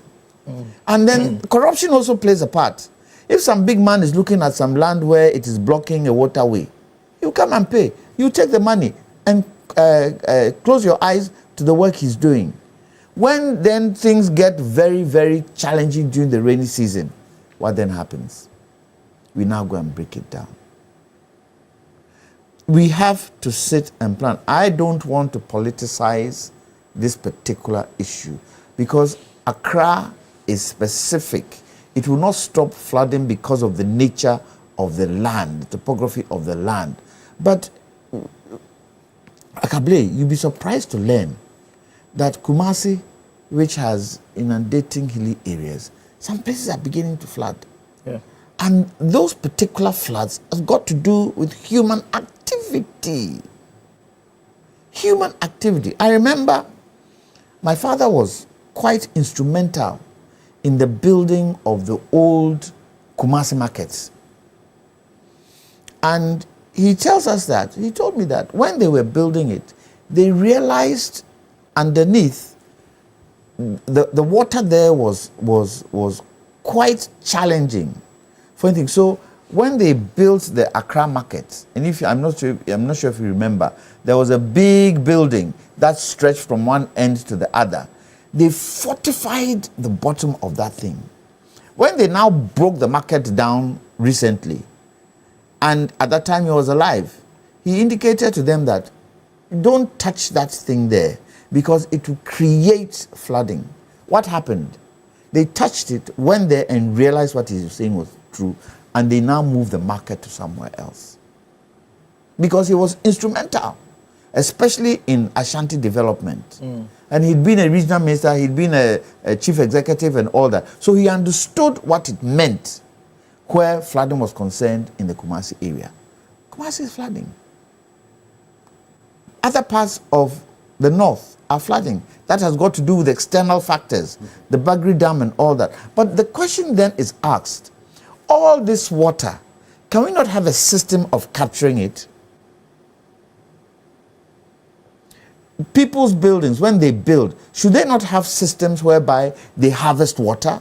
I mean, yeah, should I remember when I was growing up, almost every home used to have their rain garden. Yes. Then it goes into a tank. I mean, they virtually don't exist anymore. Shouldn't that be a policy where we say from today, every house, you need to harvest water? Because what are we building? We are building boreholes. What is it for? Isn't it for water? Do we know the quality of water from the boreholes? At least rainwater, you can tell its quality. So it's got to do with the change of mind. It's got to do with planning, and it's got to do mostly with human activity. And we've got to be able to sit and discuss it, because it can't go on forever. Yes, Accra will continue to flood, but however, that flood should be reducing each year. And as I said, the Netherlands is below sea level. Does it flood? Does it flood? So why is it that? And you see, what will make matters worse is if we are not careful to control the sea when it now starts eating into the land, which has started along the coastline. So we need to forward plan. We need to forward think these things. Are we forward planning? Are we forward thinking? Because these things, it's not Ebola that will kill us. It's not COVID that will kill us. But these things can kill us, because anybody who doesn't have a habitat to sleep in at night is outside. Is outside. And you know what happens if you continuously, your habitat is on the streets. It's not a nice thing. So for me, it is something we should all come together, think of how we plan, and plan forward. Look, I asked the question, and I continuously ask this question. If there is a massive earthquake in Ghana today, what's the plan? What's the plan? And we are prone to earthquakes in Ghana. We are on the continental shelf where earthquakes happen. If there is a massive earthquake in Ghana today, especially if that massive earthquake is mixed with rain, this rainy season, the rains are heavy, where would we be? So I ask, who is planning?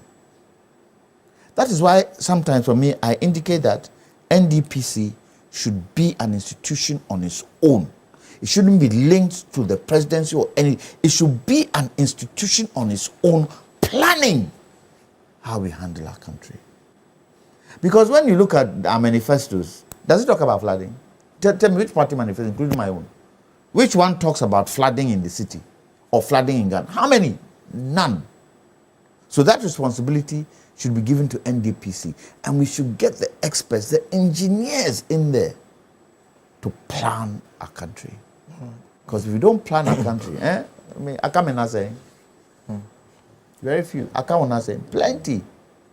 And you'll be cursing us. What did they do? You build a house. Look, we go to West Legon. One particular thing about West Legon is that the land is clay. So it doesn't absorb the water quickly.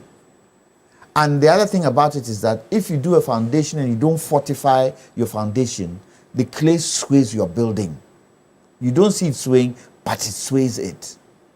Where's the plan to make sure that places like that, we can have good drainage? Because West Legon, when it rains, this small rain that it rains, go and see, whole place flooded. I mean, my house has flooded 3 times. So it's a question for me of planning. and planning effectively, local government, assemblies, central government, everybody planning and making sure that we enforce the regulations and laws. But most of all, educate the people. Don't throw your refuse. And when we were growing up, we had these refuse trucks, huge refuse trucks, which had what you call it at the back. Every morning, everybody is supposed to bring their rubbish outside and put it in front of your house. The rubbish trucks come and they pour it in and it goes. Today, you even have rubbish bins around the markets. When they are full, how many, days do they come and pick? And you then ask the question, why is there only one refuse company in Ghana that is doing a lot of this refuse? Why don't we open it up? Isn't it only Zoom Lion? Tell me who else is doing it. Is it only Zoom Lion that has the technology? These days, basically, there are lots of private tricycle operators who have... That doesn't help. That also comes with its own challenge. Exactly. Yeah. It's a question of planning and planning effectively. Period. And by saying, I still maintain that we need a strong national development plan that puts all this into perspective. And all parties should be part and parcel of it. And the politics that tends to go with it should stop, because this is an issue that affects everybody. All right, sure. Still live here on New Day on TV3. We are discussing the flooding situation in the country. And when Mr. Janto was talking about the old houses, I remember my dad's old house very well. I remember that time it had the thing by the roof, and it was connected to a tank. So there was a particular tank in the house that was it was basically not a tank that we poured water into from the trucks. No, that tank basically was collecting just the rainwater. Then there was a poly tank that we had the suppliers who were bringing in the water. Then also the compound itself, not the entire compound was cemented. So there were parts of the compound that had grass. There were just few parts, mostly close to the door. Those were the ones that were cemented, close to the door into the apartments. Those were the ones that were cemented. So the main part was basically just a land that was there that had grass. If there was even no grass, there would be sand there, the water rains and it goes there. So an engineer that we spoke to earlier on was making a point that because we are no longer building in that manner, he says everyone's home is tiled these days. God. They tile even the compound. Yes. They tile the compound. And all what they do is that they create an outlet, a little outlet on the compound. So when it rains, the water just comes off the roof. The best they do is that they put what looks like it's a pipe actually. So it collects the water from the roof and brings it down directly. So then it flows on the tile and exits at the single outlet that we put out there. Then what it does is that it goes out there. So basically, no one is harvesting the water. So the water from my house is coming out. The water from everyone's home, assuming we lived next to each other. So the quantity is now increased, and it all comes down to the streets, and it all goes down. And even on the streets too, the road that is likely to be in front of your house, unless you live by the roadside, it's not tarred as well. So there are no gutters there. So runoff water, it goes onto the main road now. Then the main road also, the gutter is also choked. The sun is in there, so the road gets flooded. So it's a big problem that we have on our hands. And Kamal, I don't know. Before Kamal comes, let me add. Those areas that are really prone to flooding, we should have a policy where if we're building there, you build on stilts. And make sure that when you build on stilts, that underneath is drainage. So when water comes in, it can move. Your house doesn't get flooded. Okay. Do we do that? No. So we are failing also in policy. We are failing also in how we build houses. Come on. Well, I think that once again I'll say good morning to all of us. Morning. And we've been very quiet and patient on this matter. You'll have to look at it. But let me say good morning to the flag bearer of the New Patriotic Party, Dr. Alhaji Mahmoud Bawumia, and wishing him well. And wishing his party and our party very, very well as we move on. He's been patient, he's been focused, and of course, he's going to deliver, inshallah, and Allah shall see him through. Council, 69 years of independence and counting. And all we do is to come every year to sit down and lament. without identifying the core problem, which we can do as human beings, okay, in our capacity to a large extent, and leave the rest to God. The rest to God because, obviously, most of these disasters are force measures or natural disasters, as it were. If it goes beyond our capacity, we cannot do anything about it. Not too long ago, Ghana had to fly some military men to go assist Jamaica, okay, because of some of these natural disasters. Countries that are so advanced also experience natural disasters. Even the United States of America, with all their technology engineering. So yes, it does not mean that we as human beings should not plan. That's why I said we should do what we can do within our capacity. We should be deliberate about how we plan our cities, how we work towards, if you like, curbing some of these disasters, and leave the rest to God, as it were. But are we doing it? The answer is no. We are not, because there's so many factors that comes to play. One, our leaders are not proactive. Amalba gave the history from 1930s to date. If we know this is what is happening, have we been deliberate about planning our cities? When we took over from the colonial masters, what has been our plan when we had laws like town and country planning, or laws establishing town and country planning? And today, as I speak, I believe when you go out to look for town and country planning office, you struggle. I'm telling you, let's go out. It's a challenge to everyone. Let's go out to see if indeed town and country planning is effective. Today, you go to our district assemblies or MMDCs.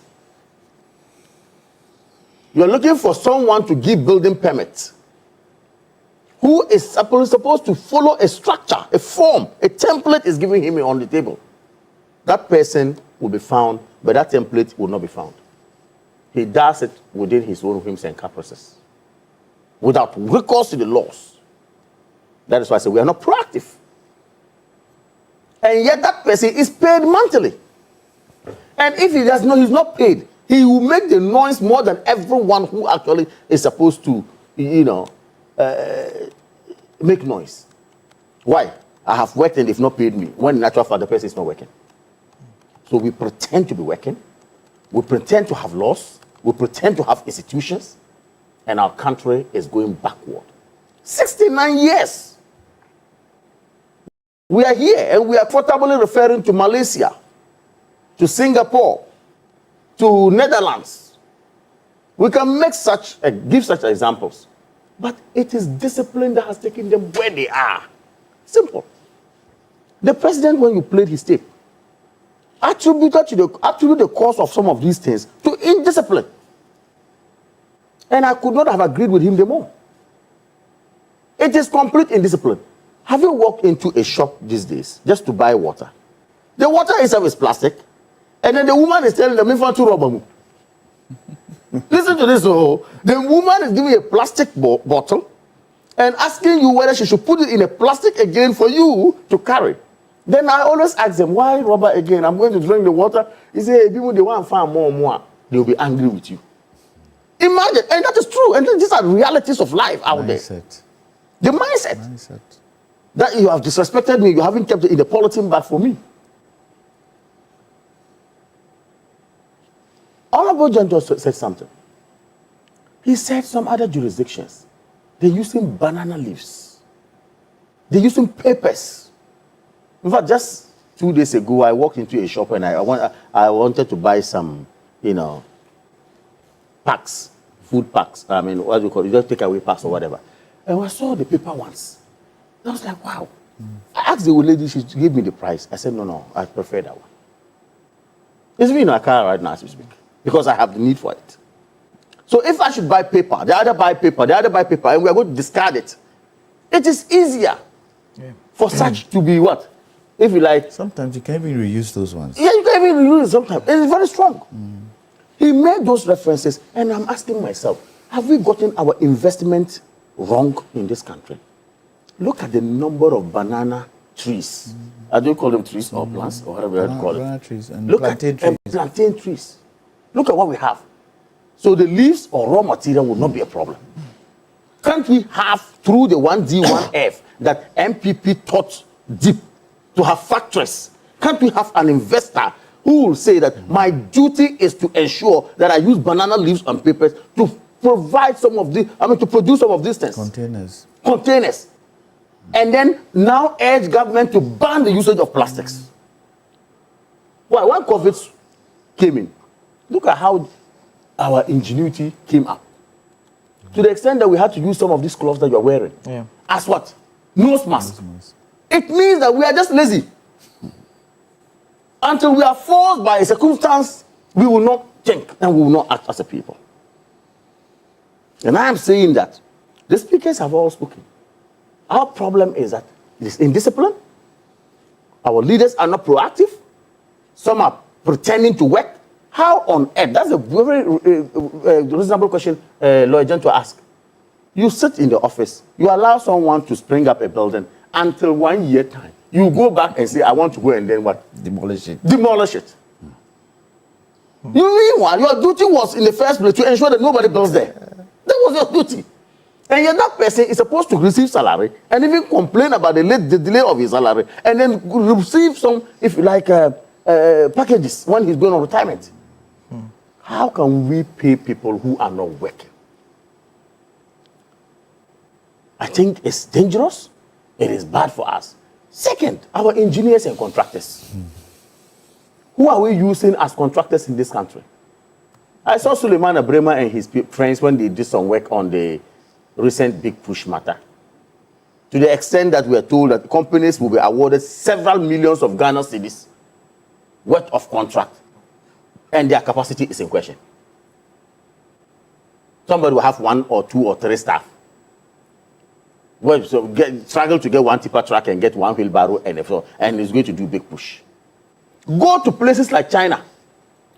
As soon as you are seen or earmarked or marked as somebody who has done shoddy work as a contractor, you know your punishment? Death. Hey. Yes. Check. Road, bridges, they give it to you and you do shoddy work, you are gone. Because you are supposed to go by the measurement, whatever engineering says. That is why Netherlands, you say, is underwater by what? Is surviving. Because they are disciplined. But we sit here, the first thing the contractor gets is mobilization. The next thing is to look for a car garage to buy a Tundra. That is what they do. Because you are driving a Tundra.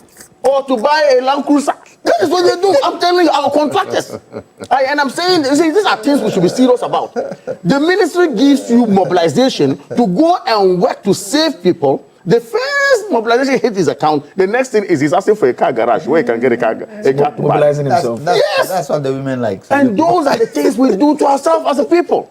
That's what the women So like. I am saying that, look, our contractors and engineers, please, with a great respect, they have entrusted the lives of people in your hands. Why? How on earth can Dodo Pepe Sutu Nkwanta Road be constructed in 2016? 10 years down the line, we are spending more money than what we used to construct that road, Substandard. to repair that road. Are we serious people? And we come and make noise and say, I fulfill my promise as a leader. I have said this. If we are not careful, politicians, God will punish us one after the other. They will lash us on D-Day, I'm telling you. I'm serious about it. We can't be doing this to Ghana and then we are comfortable. So contractors and engineers and the people who give them the contract and the consultants who work on the roads, please, professionalism is key.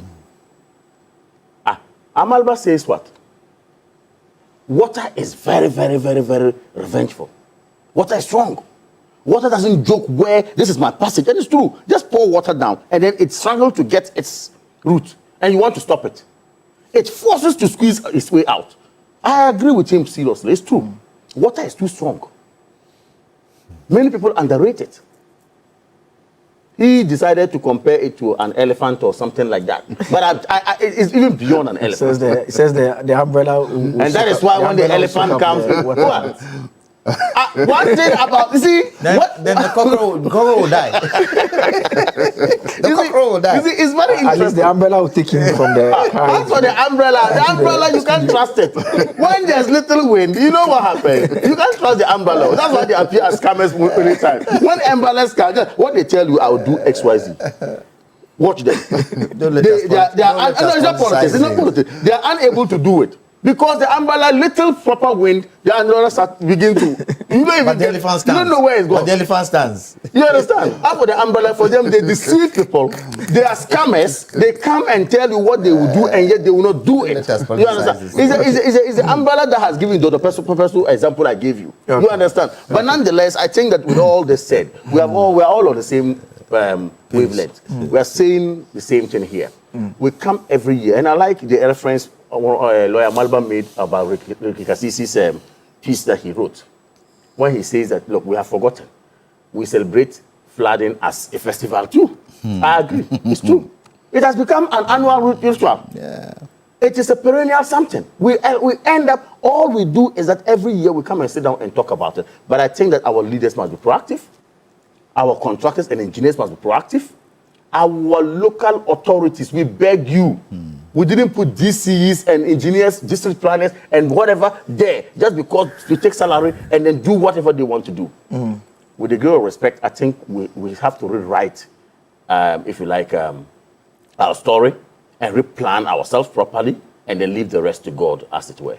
When we were growing up, we were happy when the rainy season was coming. Yes. But now, no. Now, when it's raining and you're sitting in your office, you're thinking, hey, is my house flooding? Yeah. But let me add this, even though it's a bit, maybe many may not have averted their minds to it. Watch most of the disasters that happen. It happens on Wednesdays in Ghana. I've made a lot of references. May 9th disaster, Wednesday. Okay? June 3rd disaster, Wednesday. Helicopter crash, Wednesday. In fact, this one, I'm not trying to remind, Dagban for what we went through. But of course, the unfortunate incident of, the Yanas, whatever, happened on Wednesday. And just last Wednesday, when we were now trying to see how far we have come after June 3rd disaster, it happened again on Wednesday. We lost lives. So what do you do about Wednesday? All we have to do, this one, I'm trying to let you understand. Should we take Wednesday We are a country that believes in religiosity strongly. And that's why I can add this. Our pastors, our imams, please, spirituality holds us. I've always said that every human being is spirit. This body is just a container. Let us not forget to intercede on behalf of Ghana. We need to find out. The Gombes say when it happens on Wednesday, the likelihood of it happening again is very, very, very, very high. So pray to avert it. Thank you. We have to congregate at the Independence Square. That's not. It's important. Why you forgotten? The National Cathedral. Oh, National Cathedral. That's just by the way. Anyway, so let me just read this. Yes. It says Ghana's floods from 1935 to now didn't all happen on Wednesdays, but a surprisingly high number of the major ones did. On Wednesdays. I'm telling you. Yeah. So let's watch it. In fact, the recent, just this week, Wednesday that he's referring to, when the building collapsed at Adenta, at the same time there was fire at Accra around the same time. Around the same time, different parts of Accra was virtually flooded. It's very interesting. Council says we should take off Wednesday. Anyway, we are going to do a final round. What you're going to do is I want to bring you that statement. Abraham Maliba made reference to the statement as well, bits and pieces of it from the regional minister on what they intend to do. Now she says that Accra will no longer be a sanctuary for indiscipline. That she has announced decisive measures to strengthen compliance, public safety, and urban governance. And so they proceed to list what they will be doing step by step. First, there will be a comprehensive audit of multi-story developments. So exercise will be undertaken to assess ongoing and recently completed multi-story developments across the country, and the buildings that are found to be in breach of approved permits structural requirements or safety regulations will face the appropriate legal and administrative actions. Removal of unauthorized structures and encroachments. They'll work closely with the MMD is to enforce the enforcement exercise to remove unauthorized structures located within waterways, drainage reservations, road reservations, green belts, and other public spaces. So these are necessary to ensure that the drainage system is cleared up for water to move through, reduce flooding, and protect public infrastructure. Also, enhance the enforcement of planning and development regulations as well. So all developers, property owners, and land users are reminded of their obligation to comply with the planning, building, and environmental regulations. So enforcement agencies have been directed to ensure compliance. Then there will be also institutional accountability review. They will strengthen the Greater Accra Coordinating Council's oversight. Then improve waste management and environmental sanitation enforcement is another thing that they intend to do as well. And citizen reporting and public participation would also be encouraged. And it concludes by saying that Accra belongs to all of us. Together we must build a city that is safe, orderly, environmentally responsible, and fit for future generations. Accra will no longer be a sanctuary for indiscipline. The time for compliance, accountability, and responsible citizenship is now. And it's signed by Linda Obinewa Akwili Oklu, MP, Greater Accra Regional Minister. And that's the position on what is going to happen going forward. Let me start with you, Mr. Jantua. Good starting point. Talk is cheap. Absolutely. I want to see action. I mean, this is the short thing. We don't have to waste our time on this. Talk is cheap. I want to see action. Let's start the action. And if you see the action is bringing results, we hail them. Simple. I agree with you. It's very easy to say all these things. What's the plan? You see, and when you're saying these things, it's always good to show the people the plan in arriving at these things. What you did, who you spoke to, who was part and parcel of all these types of things. You should be able to let the people see and be part and parcel of it. If you impose it on the people, that is where you get comeback on it. That's smart money. So I hope before they got here, they've done all their, what do you call it? It's a paperwork. It isn't just rhetoric. You are disappointed if not. They just wrote it and brought it out to rhetoric. Because it has to act. And the most important bit about it all is that if it doesn't work, it stops at the doorstep of the president. They will not talk about the regional minister. They'll talk about Mohammed's government. So they should know and make sure that I would have even wanted a situation where they bring parliament in, because parliament, they do the laws. They bring the judiciary in and make sure that the judiciary is ready to prosecute anybody who goes ultra-vires to what they're trying to do. You make sure that whether it's a big man, whether it's a small man, whether somebody with money, whether it's a financier or political party, they are not above the law. If they built in an area that creates flooding, they can break that house down. And by saying, in doing all these things, make sure that you respect the people. No brutalization by any army officer or police of people going against the law. But give her the benefit of the doubt. She started this way. Let's see how it progresses. For me, you see, these appointees of government these days, it's either they are on social media, okay, making all manner of misogynistic, statements against women, or they come and tell you we will transfer somebody because of, for punishment or as a punishment. Or, all they do is talk. Most of the appointees of this government. All they do. Look, that's why Kusi Pratt said that he's disappointed. He pities Mahama.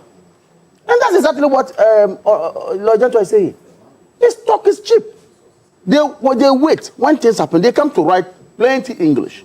Either put on social media, or insult women on social media, or say any man of. Look at the Ashanti Regional Minister, for instance. And what he's doing to women. And say we shouldn't talk. The same thing, Linda has been in the news.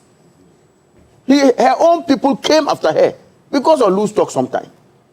So for me, I don't take them serious until they act. Honestly, I don't really take them serious. Well, you told us about the task force that was actually put in place by the president.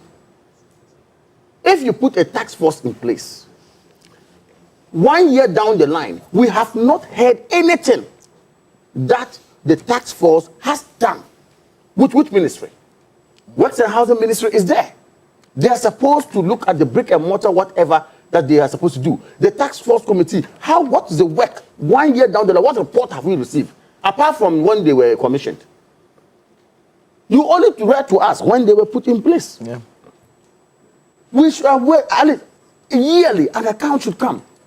When the president put together a committee, the committee worked in conjunction with this ministry and this agency. We have come this far. This is our plan. Nothing like is on the table. That's why I say these people, the appointees of this government, talk is cheap. They can't talk. No wonder. A bunch of scammers have come to government. So that's what is going to happen to us. You understand? So for me, Scammers. Until I see, of course. Be very careful with the words you use, because definitely, when your party came into power, same things happened. Same things happen. Let's be careful. I'm saying that there are a bunch of scammers. Because if you tell me you will do this, I come and do something different. You're not a scammer. Why did they not vote for your party when the that is why came? You call for reset. They called for reset. They said they were going to reset Ghana. Wasn't it the same scamming? Let's stop that kind of language. We made a mistake. You have come. No, let's stop that kind of language. It doesn't help anybody. Yes, it's just talk. But you can't call them scammers. You don't have to call anybody a scammer when the people have voted them into power. No, really, don't do that. Your people, Ghanaians voted the MPP into power. I am saying that this government will tell you they will do X, Y, Z. The next moment is a problem. They will not do it. Respect the people. So is that not a scam? Respect the people's decision. If the people, the people called your party scammers, they called another a scammer. What would you say? They use words more than scammers. Stop it. That doesn't mean you should continue. Two wrongs never make a right. Oh no, it will. Two wrongs never make a right. When it was them, I think I agree. I agree with the point that Mr. Johnson. What point? That I shouldn't use the word scam. No. To the extent that you categorically stated that there are a bunch of scammers. Yes, the government. I mean, I am criticizing the government. Who's your president? No, because come on, I think it would be fair if, for instance, you were talking about person A and you said person A is a scammer. You can't say they're all a bunch of scammers. The government that says cocoa farmers were going to be giving more money and they haven't been giving more money. I'm coming. No, a government that says not as if you guys didn't do let's mention it's not as if you guys didn't do it. You've been in power. But that's the point. You've been in power. That's the point I'm making. To the extent that if not do that. Don't do that. I'm not going with that individual. He's part of government. And I'm saying, so he's part of government. We are calling him a scammer. Let's do some messages. He's part of government. We are calling him a scammer. Let's do some messages now. Ebu Backman, who should be here? He's rather who should be sitting here. You are not here. You've sent a message. You say that God willing, next year we'll be sitting here. Hopefully you'll be with us when we are doing that. We'll be sitting here discussing the same issue again, because the moment the rain stops and the land dries, we stop taking action to solve the problem of flooding. Until the next disaster strikes, we are the problem, particularly the politicians, not the rain and floods. Stephen, when you also sent this one, you said it is sad to be reminding ourselves about these avoidable disasters. ENP wanted to desilt Odona for free, but the certain government refused that and went ahead to borrow money for the exercise and ended up under okay, under a bed of okay. From Koblavi, Pokwasi, Benghazi, Small Libya, you say that you are talking about Abronye. We are not discussing Abronye. We are not discussing Abronye, please. Musa Abatwa from Asawasi, you say that the recurring floods in Accra and Kumasi require urgent attention and lasting solutions, while authorities must improve drainage systems and urban planning. Citizens must stop dumping refuse into gutters, which contributes significantly to flooding. Sanitation laws should be strictly enforced and offenders held accountable. Combating flooding is a shared responsibility that demands commitment from both government and the public. Let me do a couple of other messages as well. Aziz Donla, you say that the flood situation across the country is really serious and we must respond quickly before more damage is caused. Ralph from Akuse, you send this one. You say that our problem as a country is about law enforcement. Even those in your studio are all corporates. We talk and nothing happened. Go around and see the internal routes that are being constructed and see the size of gutters still, like 1930 gutters. Talked about the gutters. We have failed as a country, simpliciter. Ralph Pokwas, you send that one. You said that another one here. You said that the MPP should be the least talking about drainage. you have Cecilia Dapa in mind. I'm not too sure. I just the only connection I know is that she was the water and water resources money minister. Meant for drainage purposes, sanitation purposes, were not used for that. I think that's what he was trying to talk about. Okay, that's not clear in the message in the message here. That's why I was saying that as well. Okay, so those are some of the messages that have come in so far here. Yes, those are some of the messages. You can still keep your messages coming. Let me come over to a quick now. one. Yes. When the regional minister talked about all these measures they are bringing in, shouldn't the Minister of Finance have been with her? Because all this has got to do with what? You need money. Money. You need money. So, if for anything at all, the Minister of Finance, somebody from the Minister of Finance should be sitting next to her, indicating that for what the minister is saying, we are going to put in X amount of money to make sure it works. There's also money allocated to flood prevention. We even get from donor agencies huge amounts of money and a lot of money. And what happens to it? At the end, let's probe it. Yeah, I mean, then let's probe it. Council, this is what the government intends to do. Yeah, there are good programs or good measures she's bringing in. Two things. One has to do with the polarized nature of our politics. If she begins doing these things, I'm sure the MPP will cash in and begin to make promises to people who will be affected by these measures. That is a major bane in our democracy. We all know what is right, but we take advantage of government measures that are meant to bring relief to the general good. We take advantage of that and begin to, make promises to people who did the wrong thing but are being corrected. Then you go and meet them and say, oh, when we come to power, we will not do this. That is the bane of this, our democracy. It's the bane. The next thing too is that if people like this threaten the government, will we be able to continue to implement these policies? These policies are coming late in the day, but they are necessary to correct the situation. Things like audit of multi-story, it should be a daily affair. Absolutely. It should be a daily affair by regulators. Absolutely.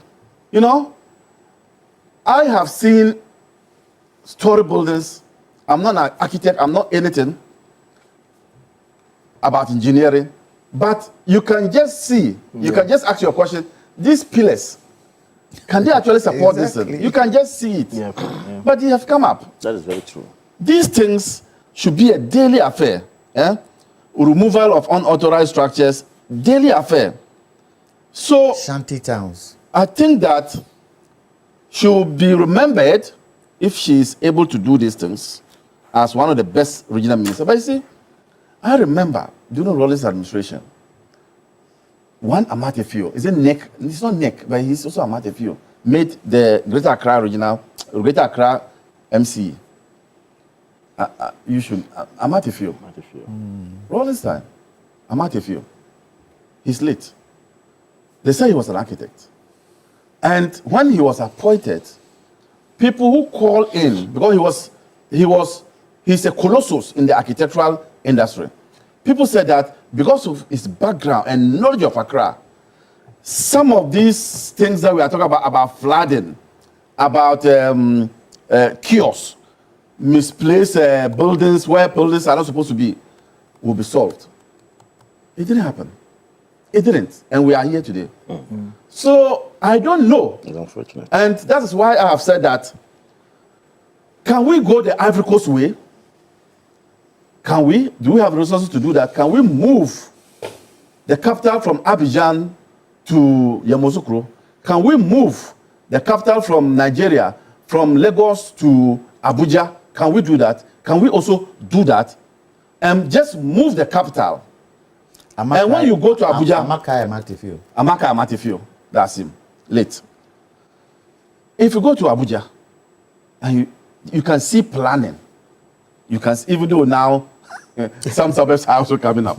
But you can see planning. But they had a windfall of oil money, and then they were able to do that. But I don't know whether we can also do that. But if we can, I think we should just move the capital away from Accra. Why? It won't stop the flooding. It won't stop the flooding. No, but we should No. I have agreed with you, but what I'm saying is that let me finish my submission. No, like what? I want to tell you why. I have finished all the matters of flooding. I have finished all the matters of flooding. And when I was making my submission of flooding, you were not the one giving me the ideas. Now I'm saying that we have abused the capital. Are you listening to me? Yes, I'm we have abused the capital. Okay. The place they call the capital. Can we also move it? Okay. And then plan it very well. Very well. Remember the capital move from Cape Coast to Accra? Yes. We're not advocating for such anyway, but we're looking at the congestion. Okay. Now, if there's a possibility of creating another city, it expands our development. Yeah. Right. Now, the resources is where the problem is. I beg to differ. Okay. And you know why I beg to differ? Why? You still get congestion in that new No, place. don't do that. Let me finish. You have expanded. Let me because finish. the point is, if you are not going to be disciplined, enforcement will create the same problem elsewhere. Then we must start afresh to enforce the laws. Here where we are now. Here where we are now, you can't do any planning again. It's finished. Let me finish. Here is finished. Let me finish. No more planning. So you now go to a new place and then insist on the planning. Okay. That's what I'm saying. You know what? Yeah, briefly for me. You know what? All the capital cities we have in Ghana, Takoradi, Kumasi, all those places, we should equally develop those areas. The reason why people move into Accra is because of lack of development in those areas. Okay. That's why I keep saying the North should have a development plan where we build the North. Okay. Because it's what? It's linked to the sub-region. Yes. And it opens it up. It's not a question of moving the capital city somewhere else. Okay. Develop all the others equally. All right. Period. And AB was mentioning, he mentioned something about the political aspect of it and how political opponents may pick on it and everything. I'm sure most of you have seen a video on TikTok actually. Sometimes even internal politics.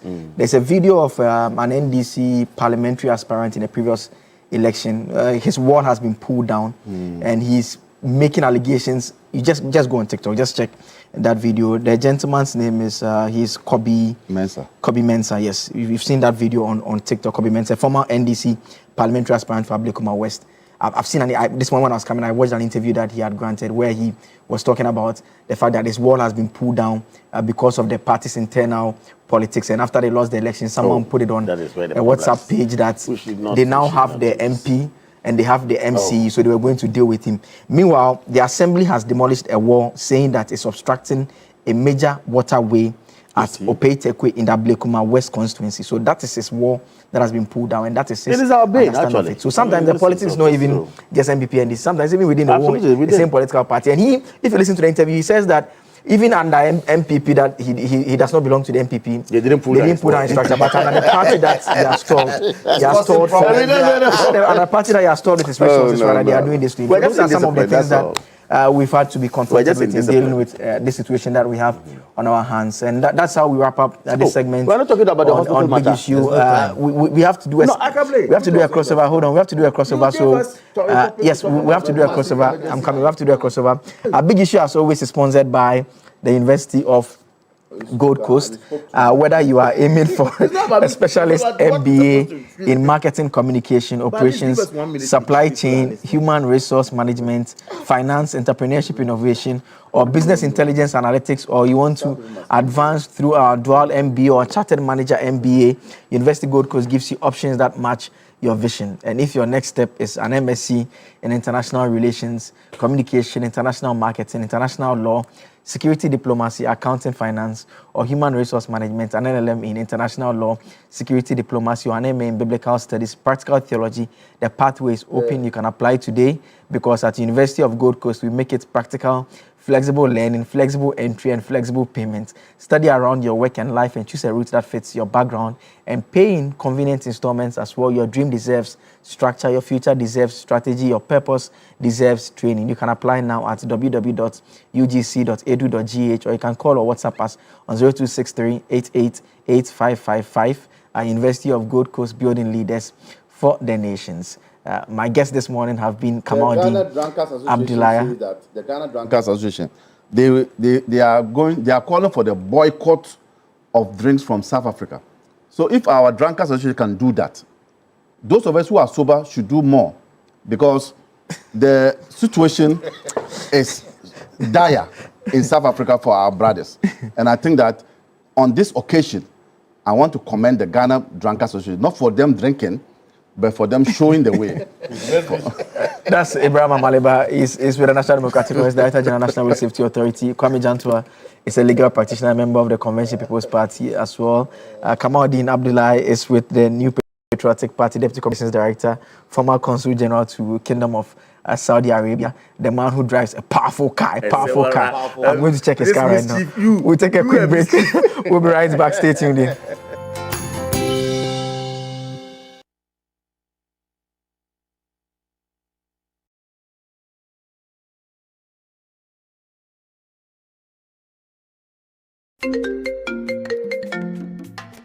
Hello, my name is Pamela from Customer Service. Please revalidate your account by texting your Ghana card number to 0500,000 247. Hey, Abili, wabedim. Madam, give me the numbers behind your ATM card. I'm calling from the head office. An email was delivered across to our customers this morning. Confirm if this is your bank account. 100,100,100. Thanks for sending your bank card details. Send the OTP now to avoid cancellation. EcoBank will never call, email, send an SMS asking for your PIN, OTP, bank card, or Ghana card details. Don't get played. EcoBank, the Pan-African Bank. Hello, please, I'm calling from Customer Experience Center.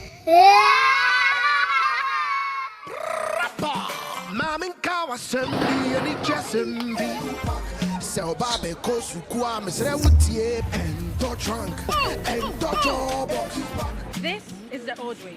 Let me show you a new and a better way. EduPack. EduPack? Yes, EduPack. A GS-approved and subsidized initiative for all first-year students going to SHS. By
In a world full of noise, clarity matters.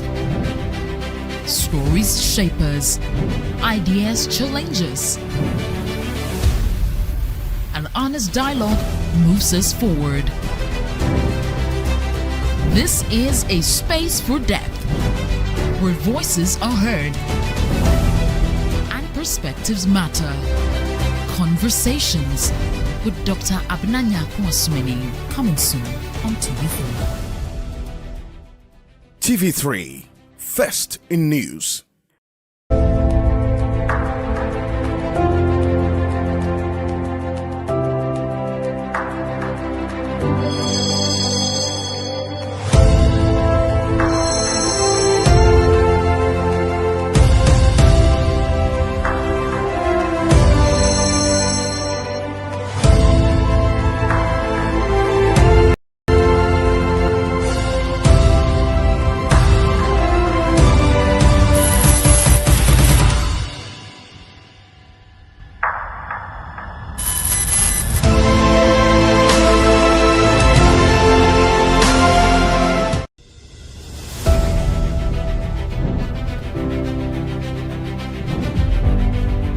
In a world full of noise,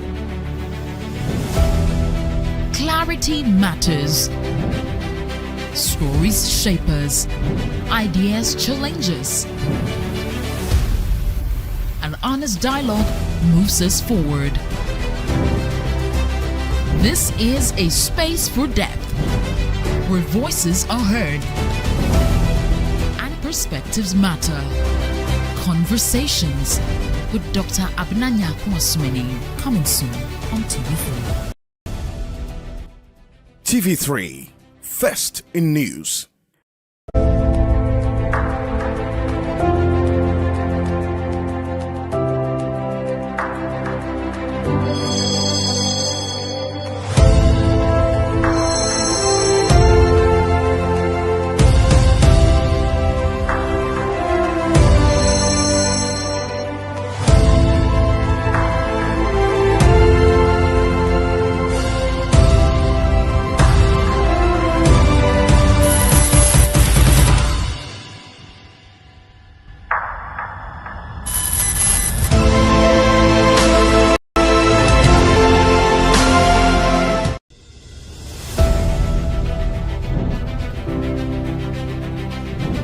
That Dope Nation song, people have been talking about in a dance.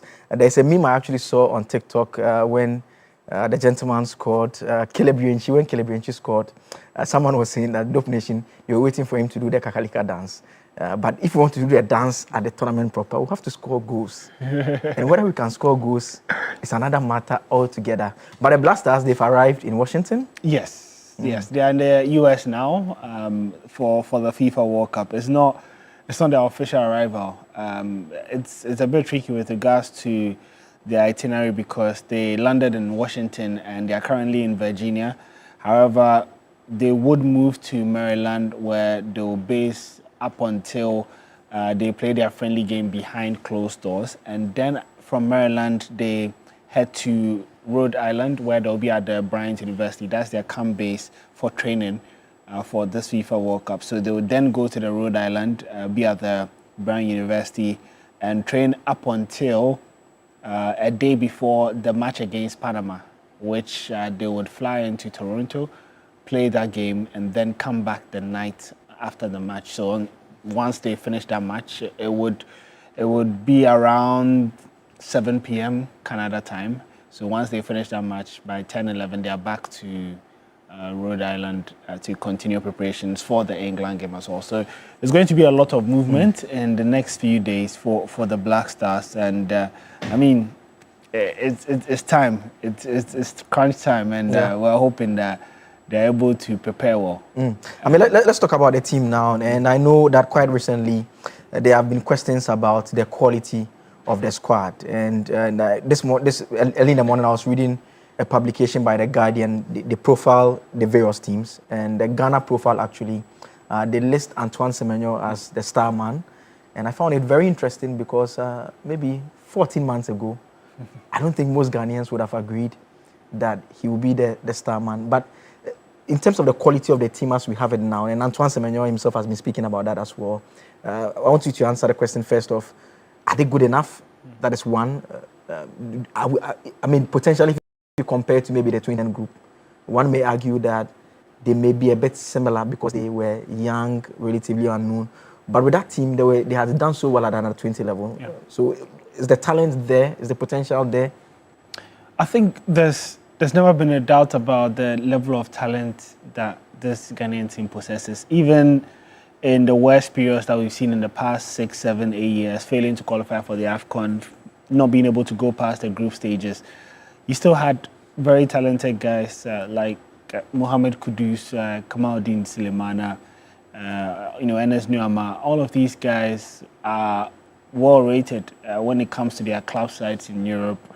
However, for some reason, whenever they come to the national team, it's never really clicked. And I mean, it's a better problem to have than not to have any quality at all and then struggle. I think for this team, it's just one click away. I think if the formula is right and we're able to really unleash the best possible XI, that there's that chemistry, I do think that they can surprise people. But however, finding the right formula for these players is very tough. And you could see that the evidence from the friendly against Wales, where The first half was very drab. It was difficult for the team to play. The first 25 minutes, we virtually couldn't string more than 5 passes at a time. Yeah, you compare that to between minutes maybe 58 to 70, where the subs came in, the younger players came in. And I think that has been the concern of everyone. If you look at the national team setup, if you're comparing a player who has over 100 caps to a player who has 1-2 caps, yes, the 100 caps would have experience, but the level of aggression and energy the person playing his second would play with, you can arguably make the case that it would be way more than a guy playing his 110th game because he's used to this. The newer guys who have come in, they want to seize this opportunity. And you could tell in those 15, 20 minutes in that second half that they wanted to play for a place in the team. And that's why it's important that we've brought in a new coach. And that's also why it's important that the coach would allow a real form of meritocracy. That if you play well, you come into the team. I'm coming into this team, I don't know anything. I don't have my starting 11, I don't have my best players. I don't even know who my best players are. If you impress me, I give you a chance. And I think if we go by that and we play our players who are the most passionate, who want it more, because this World Cup, I don't think it would genuinely be about who has the best team. Yesterday, yes, it was a friendly match, but we saw Ivory Coast go head-to-head with France and actually beat them. The result wouldn't mean much because it's a friendly match, but it does tell you that if you have that passion, aggression, you want to win your duels, and you are compact, you can actually do something at this World Cup. And so the template is there. It's really up to the boys to make the most out of the opportunity. What has Antoine Semenyo been saying about the quality of the team? Well, for Semenyo, I mean, he has been talking about the fact that, in 2022, when he switched nationality to Ghana, he mentions that his parents were a key part of that decision. They never spoke about England. It was all about Ghana, Ghana, Ghana. And he also thinks that, they have the right amount of talent to be able to go to the US and then surprise a lot of teams. Really mention anything about England. Obviously, living in England, you get the conversation of, you should represent England, but it was never a conversation I ever had, really. Ghana came in at, 19, when I was 19, 20, so I was never going to turn it down. It's a dream come true, to be honest. There was a lot of talent in the previous Ghana sides, but I feel like now it's coming in with abundance. There's so many positions that we've got covered, there's so much talent in there. I feel like when we do come together, such a special group and just endless talent, and I feel like we can shock a lot of nations. And we just need to prove to the world that we can be up there and compete with everyone else. I feel like that's the only question mark now. So once we do that, that'll be the story, bro. That's the star man, Antoine Semenyo, there speaking. We all hope that he can replicate his fantastic form at Bournemouth and subsequently at Manchester City for the Black Stars at the World Cup. Hopefully, we play in a manner that suits him. But early on, Oriku, you made a point about the fact that we need to pick the right players. I remember the 2010 World Cup, and one man who is very familiar with Ghana's World Cup fortune, Stephen Appiah, he had led us to the 2006 World Cup. If you remember the 2010 World Cup lineup, Appiah was players like Dede Ayew were playing ahead of Appiah. Yeah. They were playing ahead of Appiah. Yeah. And so that should tell you that the fact that you have the armband does not necessarily mean that you have to start. And if you remember that team very well, Prince Boateng was also there. No, it was in the 2010 as well. Yes, in the South Africa. He was in there as well. Kojo Asamoah as well. Yes. So it was a very young team that they were willing to work their socks off.